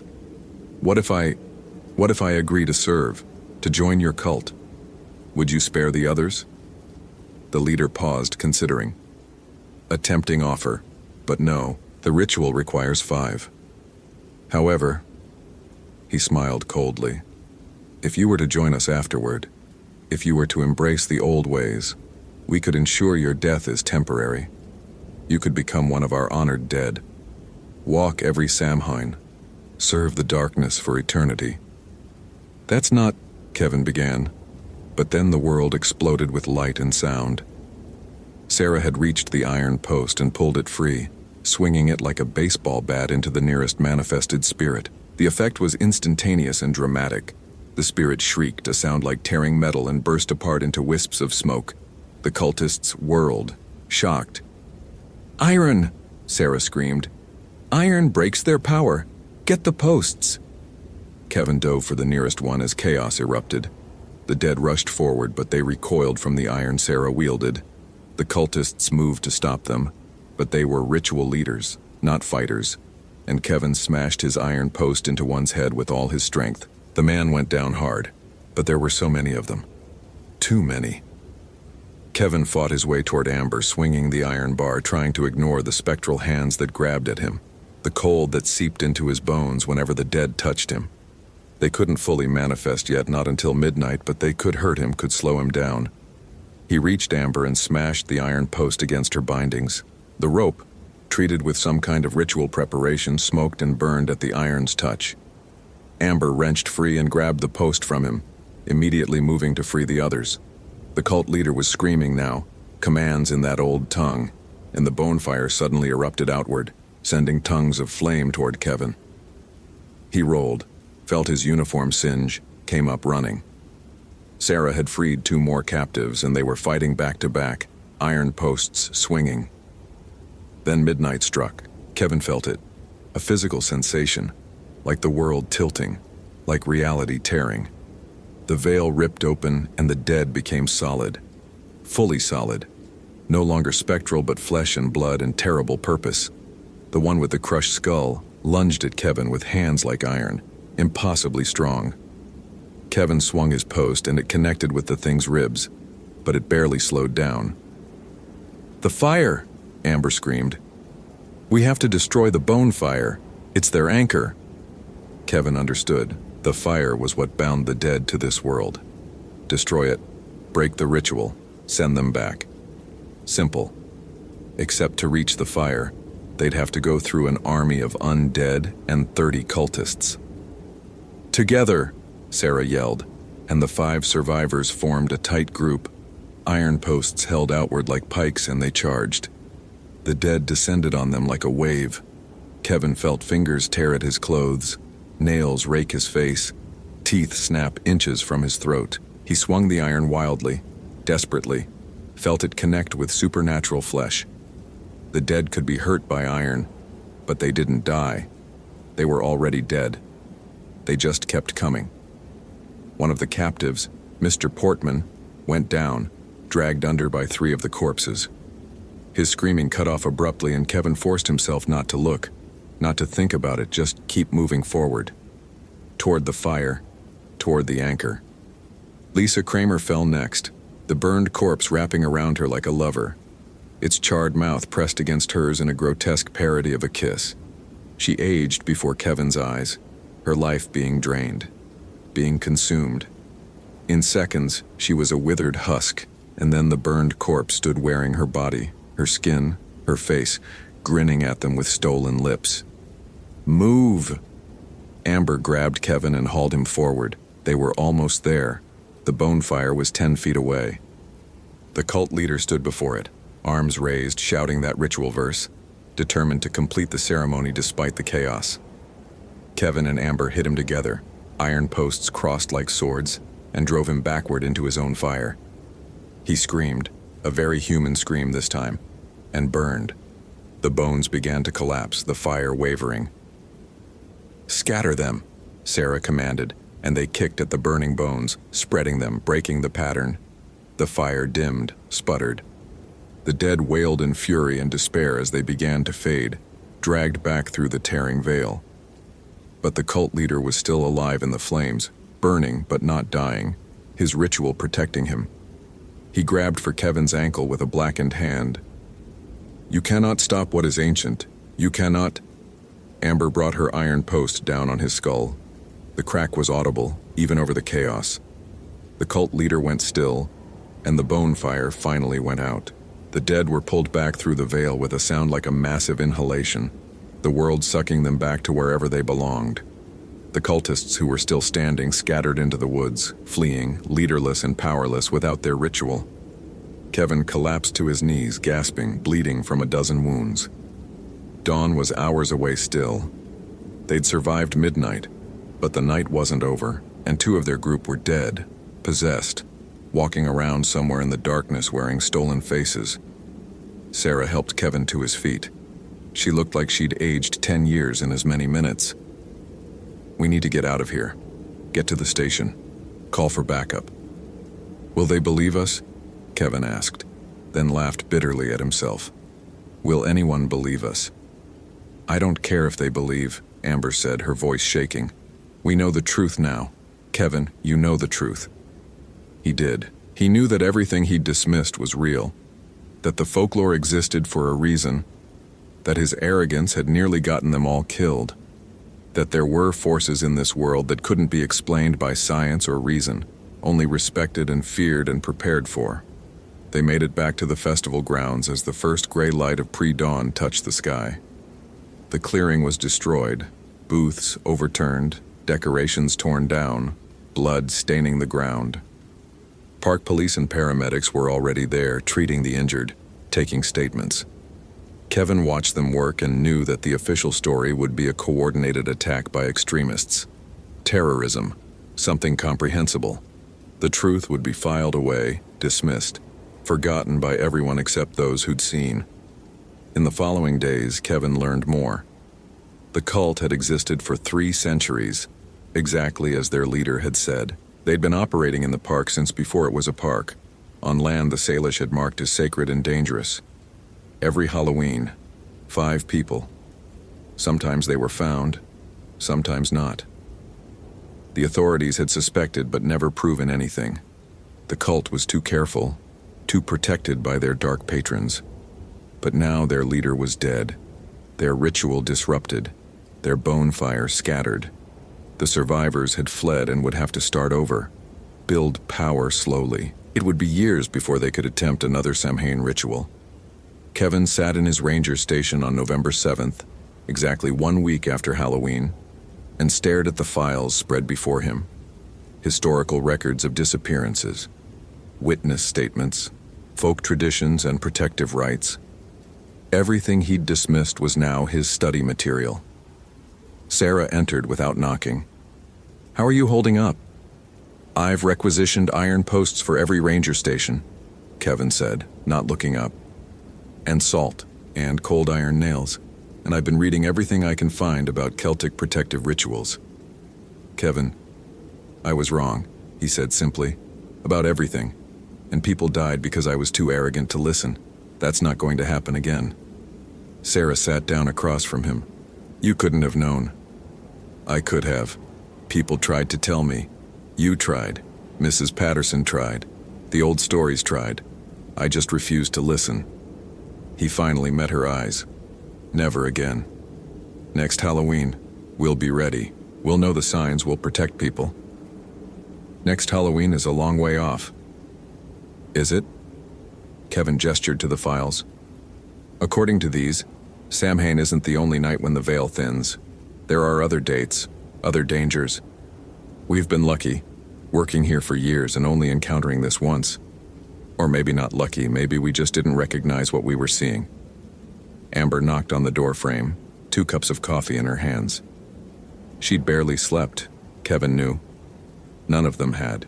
"The FBI wants another statement. They're not buying the extremist cult story. Too many witnesses saw things that don't fit the narrative." "Let them investigate," Kevin said. "They won't find anything that makes sense. They never do. But we know. We'll remember. And we'll be ready." He stood and walked to the window, looking out at the forest. Beautiful in the November light. Peaceful. But he knew now what walked there when the barriers weakened. What waited in the darkness, hungry and patient and eternal. Kevin Marsh had spent 8 years as a skeptic. That man was dead now, burned away in the bonfire's light, scattered like ashes. The man who remained believed in every shadow, every legend, every warning. Because some things were older than reason. Some things were real whether you believed in them or not. And next October 31st, when the veil grew thin again and Samhain returned, Kevin would be ready. Ready with iron and salt and knowledge. Ready with respect for the traditions he'd mocked. Ready to face the darkness that walked on Halloween, because now he knew. The dead could be beaten. The cultists could be stopped. Evil could be fought. But only if you believed it was real in the first place. Only if you listened to the warnings. Only if you remembered that some nights, when the moon was right and the calendar turned, the old powers woke, and the world became something else, something older, something that didn't care about skepticism or science or modern rationality, something that only understood faith, iron, and blood. Kevin touched the iron cross he now wore around his neck, a gift from Mrs. Patterson, who'd smiled sadly when she gave it to him and said, "Welcome to the truth, young man. May you survive many more Halloweens." He intended to. They all intended to. Because the cultists would return. The dead would rise again. The veil would thin every October 31st until the end of time. And now Kevin knew what waited on the other side. Now he believed. I hope this literary Halloween has haunted you. If you enjoyed this seasonal terror, consider following for more Halloween stories.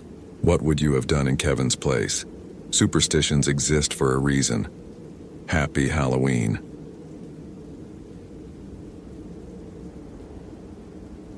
Jason Crawford hadn't celebrated Halloween in 5 years. Not since the night Sarah died. Not since he'd held her hand in the emergency room while she bled out from injuries that should never have happened. On a night that should have been about costumes and candy and nothing more serious than which horror movie to watch. Every October 31st since then, he'd requested the overnight shift at Olympic National Park, burying himself in paperwork and patrol routes, anything to avoid the decorations and the laughter and the terrible, crushing weight of memory. But this year, On October 31st, 2014, the forest had other plans for him. The call came through at 4:30 in the afternoon, with the autumn sun already beginning its steep decline toward the Pacific horizon. Victoria Chen, 32, experienced hiker and amateur folklorist from Seattle, had failed to return from her day hike to the old Makah ceremonial grounds. Her car was still at the trailhead, her phone going straight to voicemail, her emergency contact, a sister in Tacoma, growing increasingly frantic with each unreturned call. Jason took the report with the practiced efficiency of someone who'd been doing this job for 12 years, 8 of them in Olympic, 5 of them with a hole in his chest where his heart used to be. Missing hikers were serious business, but they usually turned up within a few hours. Lost on a side trail, injured but stable, or simply oblivious to how worried people were becoming. He gathered his gear, checked his radio, and tried not to think about what day it was, what anniversary hung over him like a shroud. The Makah ceremonial grounds were 4 miles into the backcountry, accessible only by a trail that wound through old-growth Sitka spruce and western hemlock, so dense that even at midday, the forest floor remained in perpetual twilight. The Makah people had used the site for generations, long before it became part of the national park system, and even now, by informal agreement, rangers avoided the area except when absolutely necessary. It was a place of power, the old-timers said, a place where the boundaries were thin, where the old ways still held sway. Jason had always dismissed such talk as the same kind of romantic mysticism that tourists loved and rangers tolerated. But as he drove toward the trailhead, watching the sun sink lower and the shadows grow longer, he felt something shift in the air around him. A pressure, subtle but unmistakable, like the atmospheric change before a thunderstorm. He parked beside Victoria's Subaru at 5:15, with maybe 90 minutes of usable daylight remaining. The parking area was empty except for the 2 vehicles. The only sounds, the whisper of wind through the evergreens, and the distant thunder of surf against the rocky coast. Jason shouldered his pack, clicked on his radio to check the channel, and started up the trail. The first sign that something was wrong came at the half-mile mark.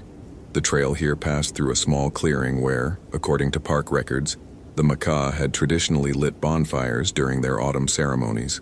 The timing of those ceremonies, Jason knew from the cultural liaison reports, had aligned closely with the Celtic festival of Samhain, the same festival that had eventually become Halloween.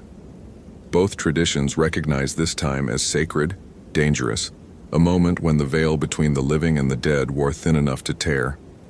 The bonfire site should have been empty, the stone circle that marked its boundaries undisturbed. Instead, Jason found the stones scattered, pushed outward as if by some tremendous force from within. At the center of the former circle lay a pile of ash and charred wood, still warm to the touch, the remnants of a fire that had burned with unnatural intensity, and carved into the earth around the desecrated site, in symbols that made Jason's eyes hurt to follow, were markings he didn't recognize. Not Makah, not anything from any tradition he knew. Something had been burned here recently, something that had required a lot of fuel and a very hot fire, and someone had deliberately destroyed the protective circle that the Makah had maintained for centuries. Jason documented the scene with his camera, his hands steady despite the growing unease in his gut. This wasn't just vandalism, this was desecration, the kind of calculated destruction that spoke to purpose and planning. He keyed his radio to report the finding, but got only static in response. He tried his phone. No signal, which was normal this deep in the forest, but the timing felt ominous nonetheless. A sound drifted through the trees from further up the trail. A woman's voice, calling out, the words indistinct but the tone clear. Fear, pain, desperation. Victoria.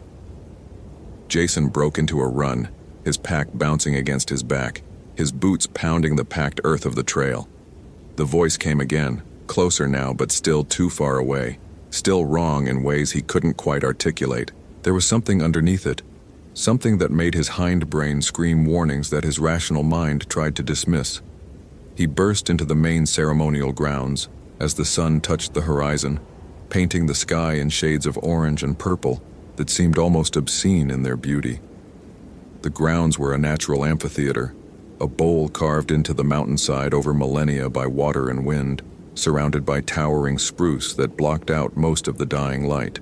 At the center of the bowl stood a large wooden structure, not original Maka construction, but something built more recently, maybe in the last 50 years.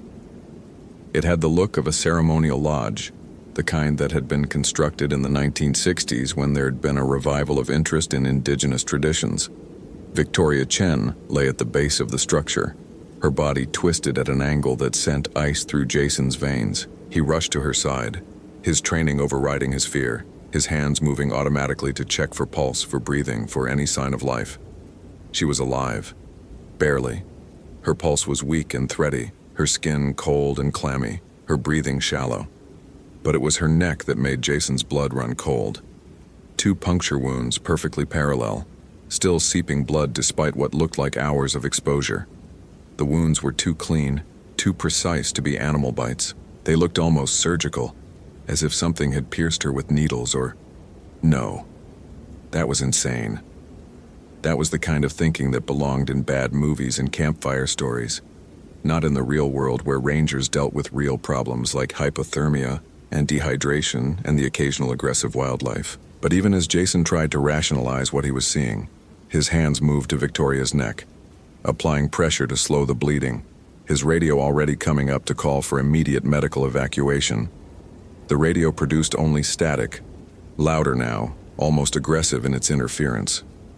His phone showed no signal, no bars, nothing. "Help," Victoria whispered, her eyes fluttering open. They were unfocused, pupils dilated to the point where almost no iris remained visible. He's coming back when it's dark, he said he's been waiting, the fire." I didn't know. I didn't know what I was doing. "What fire?" Jason asked, keeping his voice calm, professional. "Victoria, did you light the fire at the bonfire site? Did you move the stones?" "Research," she mumbled, her words slurring. "Samhain traditions, Maka autumn ceremonies, the parallels. I thought it would be authentic. Light the fire at sunset on Halloween. Use the old patterns. I found them in an archive. 19th century anthropologist. He documented everything, the symbols, the words. I thought I was being respectful. I thought..." Her eyes went wide, focused suddenly on something behind Jason. Her mouth opened in a scream that never came, cut off as her body went rigid, every muscle locking in terror. Jason spun around, his hand instinctively going to the bear spray on his belt. The sun had dropped below the horizon now, the last light fading from the sky, and in the gathering darkness stood a figure that shouldn't exist. He was tall, perhaps 6.5 feet, dressed in clothing that looked like it came from another century. A long coat, dark and tattered over clothes that might have been formal once but were now stained and rotting. His face was pale, luminous in the twilight, with features that were handsome in a way that made Jason think of marble statues, beautiful and cold and utterly lifeless. But it was the eyes that stopped Jason's breath. Red, actually red, glowing with their own internal light like embers in a dying fire. "You shouldn't have come," the figure said, and his voice was wrong, layered somehow, as if multiple people were speaking in perfect unison. "This is my night, my time." The girl opened the door. The girl broke the seal. "After so many years, after so long in darkness, I am free on the night when the veil is thinnest." Jason's rational mind, the part that had served him so well for 37 years, simply shut down. In its place rose something older, something primal, the part of the human psyche that knew, that had always known, that there were things in the darkness that had teeth, that hungered, that killed. "What are you?" Jason whispered. The figure smiled, revealing teeth that were too white, too sharp, too many. "You know what I am. Humans have always known, even when they pretended to forget. Vampire, Strigoi, Nosferatu, Upir. 100 names across 1,000 years, all for the same truth. I am the dead who walks. I am the hunger that never ends. And on this night on Samhain, when the barrier between the worlds is gossamer thin, I am powerful beyond your comprehension." He moved forward, and the movement was wrong. Too fast, too fluid, like watching film at the wrong speed. Jason scrambled backward, pulling Victoria with him, though she was dead weight now, her body limp and unresponsive. The vampire, because that's what it was, impossible as that should be, laughed, and the sound echoed off the stone walls of the ceremonial grounds like breaking glass. The Maca knew, it continued, circling them now, moving with predatory grace. They found me in 1847 after I'd fed on 3 of their children. They couldn't kill me, I'm already dead, you see, but they could bind me. They built the fire circle. They maintained it every autumn, keeping the flames burning from sunset on Samhain until dawn the next day. As long as the fire burned in the proper configuration, as long as the circle remained intact, I could not manifest fully. I could dream, I could hunger, but I could not feed. For 167 years, the vampire said, and now it was directly in front of Jason, close enough that he could smell it, earth and decay, and something sweet and rotten. 167 years I waited in the darkness between worlds. And then your Victoria came with her research and her good intentions and her utter ignorance of what she was doing.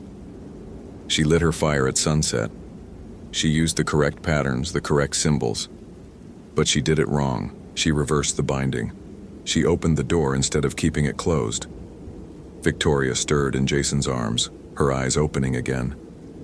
"I'm sorry," she breathed. "I'm so sorry. I didn't know. I didn't know." "Knowledge is a dangerous thing," the vampire said, crouching down now, bringing his face level with theirs. Up close, Jason could see that the pale skin wasn't skin at all.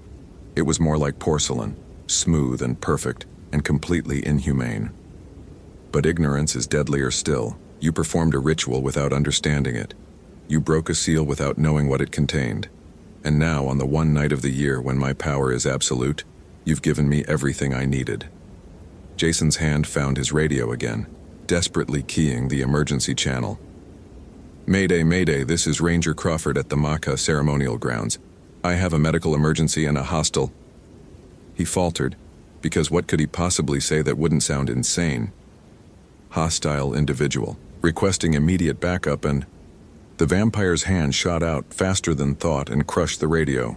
Plastic and circuit boards shattered, components scattering across the ground like confetti.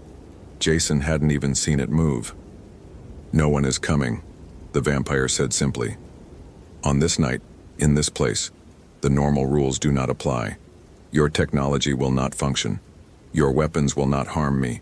Your strength, your training, your careful ranger protocols, all useless. You are alone with me in the darkness, and the darkness is my kingdom." Jason's mind raced, sifting through everything he knew about vampire lore, the stories he'd dismissed as fiction his entire adult life. Sunlight. But the sun wouldn't rise for another 12 hours. Stakes through the heart, but he had nothing resembling a stake. Holy water, crucifixes, garlic. All the traditional protections were back at the ranger station miles away. And even if he had them, would they work? Was any of it real? And then, cutting through his panic, came a memory. Not from folklore, but from 5 years ago. Halloween night 2009. Sarah in the passenger seat, arguing playfully about whether to go to the party in costume or just show up casual. The drunk driver running the red light. The impact. The blood. Sarah's hand in his as the paramedics worked frantically, as her life drained away despite everything anyone could do. Sarah, dying on Halloween night while somewhere else. People were probably telling ghost stories and eating candy, and having no idea that the barrier between life and death was so thin, so terribly thin that sometimes it broke without warning. "I know you," the vampire said suddenly, his red eyes boring into Jason's. "I can smell it on you. Loss. Grief. Death. You've walked close to the veil before. You felt the cold wind from the other side. Someone died in your arms on a Samhain night, didn't they?" "Shut up," Jason said, his voice shaking with anger now instead of fear. "You don't know anything about..." "I know everything about death," the vampire interrupted. "I am death. I have been death for 3 centuries. I was human once, in a small village in Romania in 1714. I died of fever. I was buried, And I woke up 3 days later in my grave, clawing my way out of the earth hungrier than I'd ever been in life. That hunger never stops, never fades. And on this night, on Samhain, it is magnified 1,000-fold. The vampire's form blurred, and suddenly he was standing, Victoria hanging from his grasp like a rag doll. She will be my first meal in over a century and a half. And you, those red eyes fixed on Jason again, you will watch. You will understand. And then, when I've fed enough to manifest fully in your world, when the power of this sacred night has restored me completely, I will take you as well. Slowly. The way I prefer. Jason lunged forward, his rational mind completely gone now, operating on pure instinct and rage. His fist connected with the vampire's jaw. He felt bone, felt the impact travel up his arm, but it was like punching stone. The vampire didn't even flinch. Instead, it laughed, a sound like wind through a graveyard, and backhanded Jason almost casually. Jason flew backward, his body slamming into the wooden ceremonial structure with enough force to crack ribs. Pain exploded through his chest, white-hot and all-consuming. He slid to the ground, gasping for air, and watched helplessly as the vampire bent over Victoria, its mouth opening impossibly wide, revealing rows of needle-sharp teeth. "No," Jason rasped, trying to stand, trying to move, trying to do anything. "No, please." The vampire paused, Victoria's throat inches from its mouth. "Please," it echoed mockingly. "Did you say please? Did you beg when your beloved died? Did the universe care? Did the powers that govern death and life listen to your prayers?" It shook its head slowly. "There is no mercy in this world, Ranger Crawford. There is only hunger and pain and the slow slide into darkness. I merely embody that truth." But something in Jason's words, in his desperation, seemed to have given the vampire pause. It straightened, still holding Victoria, and tilted its head in a gesture that might have been curiosity. "Although, there is one thing that might interest me more than a simple meal, an exchange, a trade. Halloween is a night of bargains, after all, the night when debts are paid and promises have power." "Anything," Jason said immediately, and meant it. "Let her go, and I'll do anything, anything," the vampire repeated, savoring the word. Such a dangerous word. "But I'll hold you to it." It set Victoria down almost gently, her body crumpling to the ground. "The girl will live, for now. But you will take her place. You will give me what I need to fully manifest in this world. Not your blood, not your life, your grief." Jason stared at it, uncomprehending. "My... what?" "Your grief," the vampire said again. "Your pain, your loss, the weight you've carried for 5 years, the burden that crushes you every October 31st. Grief is power on Samhain, Ranger Crawford. The tears of the living can tear the veil wider than any ritual. Your sorrow, freely given, will anchor me in this world more securely than 1,000 broken seals."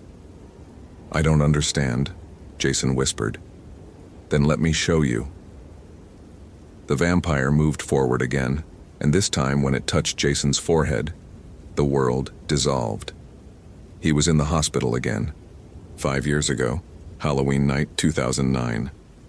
Sarah on the gurney, the monitors beeping their frantic warning, the doctors moving with controlled urgency that couldn't quite hide their desperation.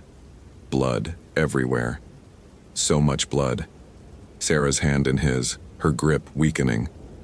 "Jason," she was saying, her voice fading. "Jason, I'm scared." "You're going to be fine," he was saying, lying, because what else could he say? "You're going to be fine, Sarah, just hold on, just hold on." But she couldn't hold on. He watched her die again, relived every terrible second, the monitor going flat, the doctors stepping back, the sudden terrible silence when someone shut off the alarm.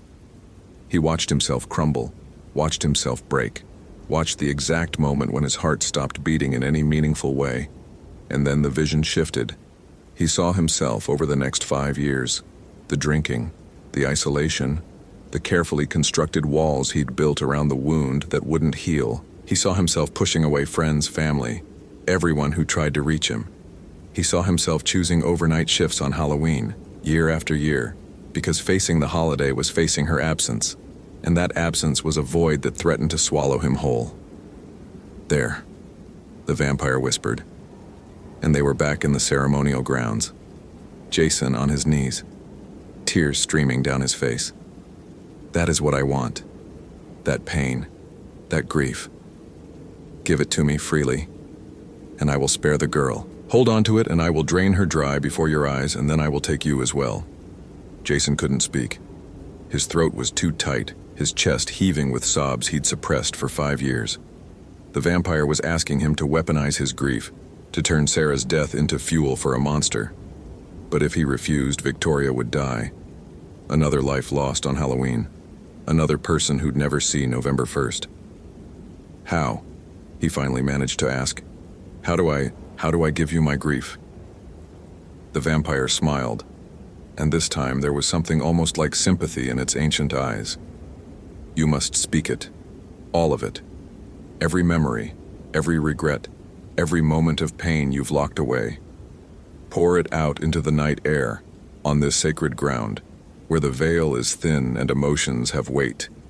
Your sorrow will become sustenance. Your pain will become power.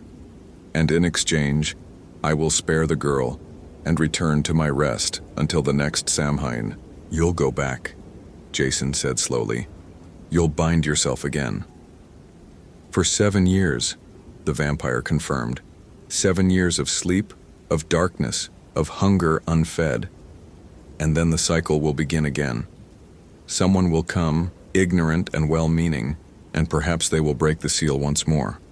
Or perhaps they will maintain it, and I will sleep for another 7 years. That is the nature of my curse. I cannot die, but neither can I truly live. I am forever between, forever hungry, forever waiting." Jason looked at Victoria, still unconscious, her neck still seeping blood from those terrible puncture wounds. He thought about her family, her sister waiting in Tacoma, the life she still had ahead of her. And he thought about Sarah, about whether she would want him to make this choice, to trade his grief for a stranger's life. But he already knew the answer. Sarah had been kind. Sarah had been compassionate.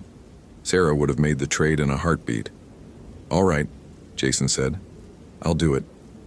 The vampire stepped back, gesturing to the center of the ceremonial grounds. "Then begin. Speak your pain into the night. Let it flow from you like blood from a wound. Hold nothing back.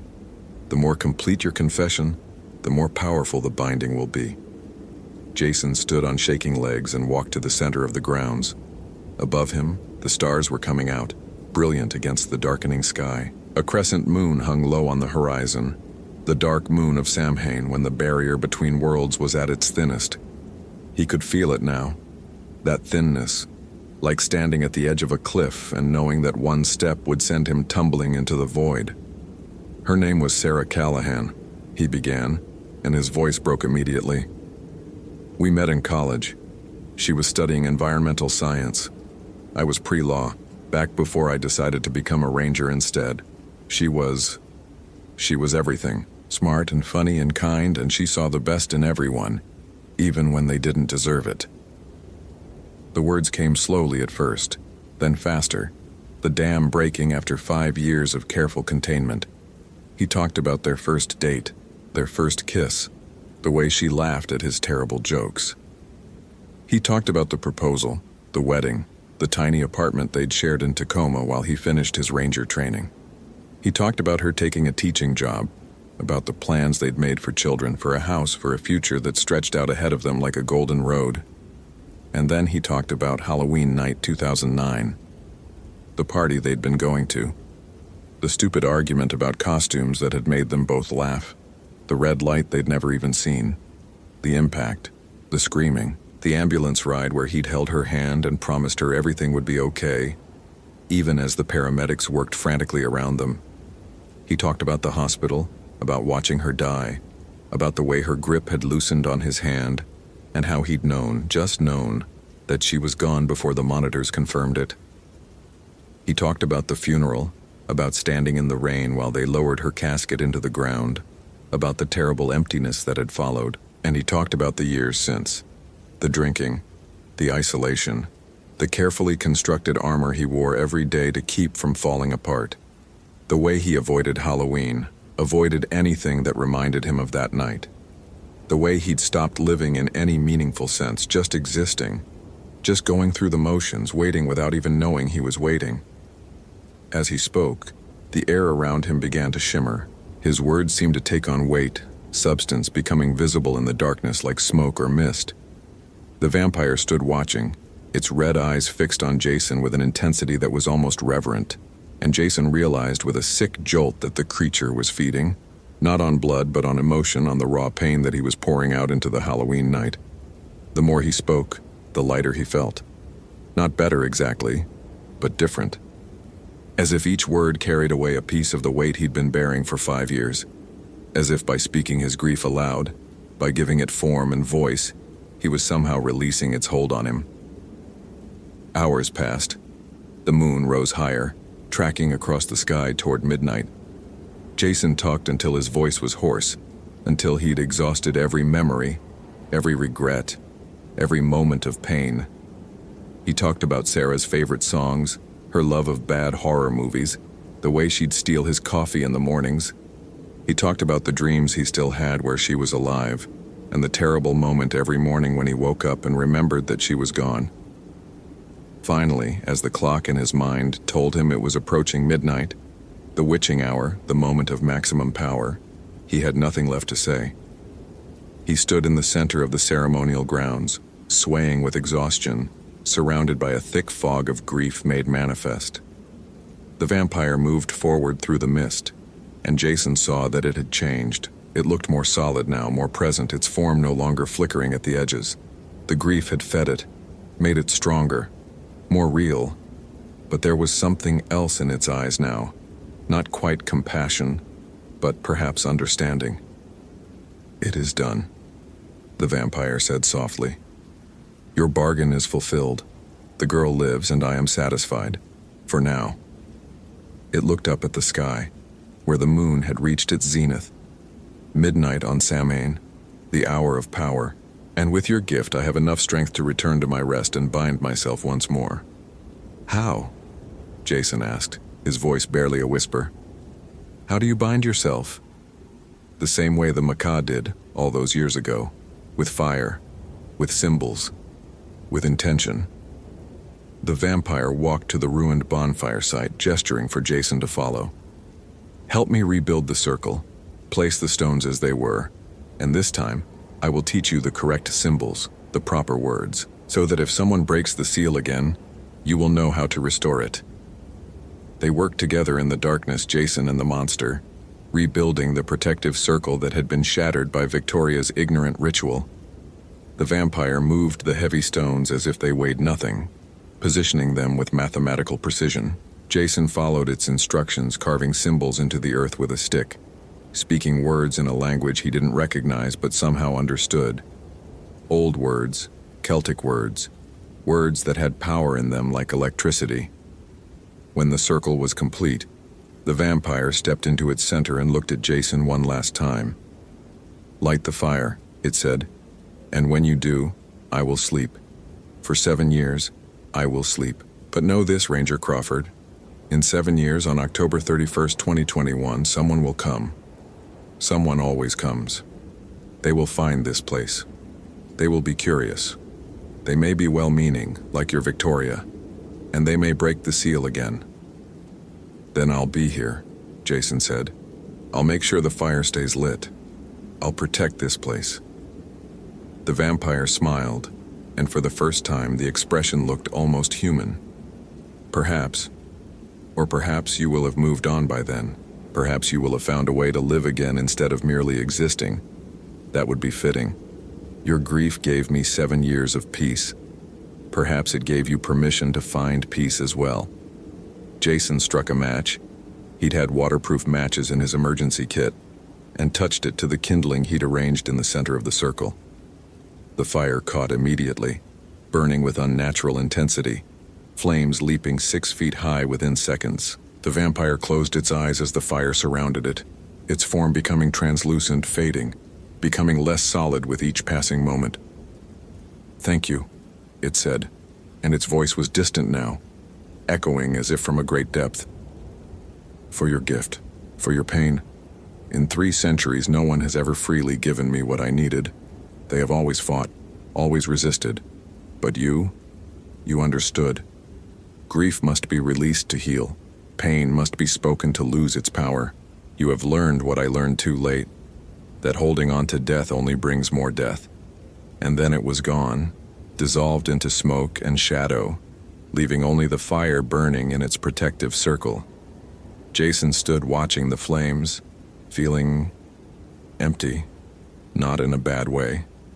Not like the hollow emptiness he'd lived with for 5 years, but clean, scoured, as if something that had been festering inside him had finally been lanced and drained. He made his way back to Victoria, who was stirring now, her eyes opening. What happened?" she asked groggily. "You're safe," Jason said, helping her sit up. "We need to get you to a hospital. Can you walk?" She nodded slowly, her hand going to her neck, touching the puncture wounds that were already beginning to scab over. "I remember. There was something. Someone. I thought I was dreaming. I thought—" "You lit a fire," Jason said gently. "You accidentally performed a ritual you didn't understand. But it's over now, it's fixed, you're going to be okay." They made their way back down the trail together, moving slowly in the darkness. Jason's radio, miraculously, started working again as soon as they left the ceremonial grounds. He called for medical evacuation, gave their coordinates, answered questions with practiced professionalism. Victoria would be fine. She'd lost some blood, but not enough to be critical. She'd be sore and confused and probably traumatized, but she would live. The sun rose on November 1st as they waited at the trailhead for the ambulance. Jason watched it come up, watched the light spill across the forest, and felt something he hadn't felt in 5 years. Hope. Not happiness, not yet. But the possibility of happiness. The idea that maybe, someday, he could live again instead of just surviving. He filed his report carefully, documenting Victoria's injuries as animal attack under investigation, and the disturbed bonfire site as vandalism, site restored. He didn't mention the vampire. How could he? Who would believe him? And more importantly, did it matter? The creature was bound again. It would sleep for 7 years. And in 7 years, he would be there to make sure the seal held. Victoria recovered quickly. She called Jason a week later to thank him, though she admitted she couldn't remember much of what happened after lighting the fire. The doctors had diagnosed her with severe shock and acute blood loss, and recommended counseling. She was planning to switch her graduate focus from folklore to something safer, maybe forest ecology. She'd had enough of ancient rituals for a lifetime. Jason returned to work, but he made a change. He stopped volunteering for the Halloween overnight shifts. Instead, he visited Sarah's grave on October 31st, brought flowers and talked to her. He told her about Victoria, about the vampire, about everything he'd said that night in the ceremonial grounds. And for the first time in 5 years, he didn't feel like he was drowning in her absence. The Maka Tribal Council contacted the Park Service 2 weeks after the incident. They knew something had happened at the ceremonial grounds. The old ways still held weight in their community, and they'd felt the disturbance. Jason met with them privately, told them what he could, and they nodded with the kind of understanding that came from generations of living close to the thin places in the world. The fire must be maintained every Samhain, the eldest council member told him. Every October 31st, from sunset to sunrise. We will send someone to help you when the time comes. You should not bear this burden alone. Thank you, Jason said, and meant it. 7 years stretched ahead of him. 7 years to heal. 7 years to learn how to live again. 7 years before he would have to face the darkness in the ceremonial grounds once more. It seemed like enough time. It seemed like a gift. Sarah had been dead for 5 years, but Jason Crawford was finally ready to start living again. And if a vampire had to feed on his grief to make that possible, then perhaps that was the strangest blessing Halloween had ever given anyone.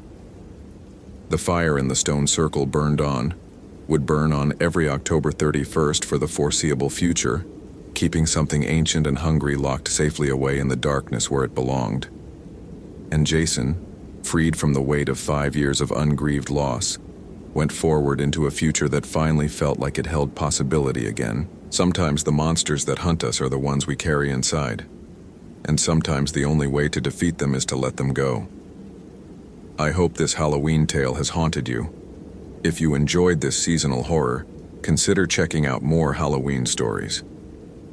Which moment from this cursed night terrified you the most? What do you think really happened when the veil was thin? Happy Halloween.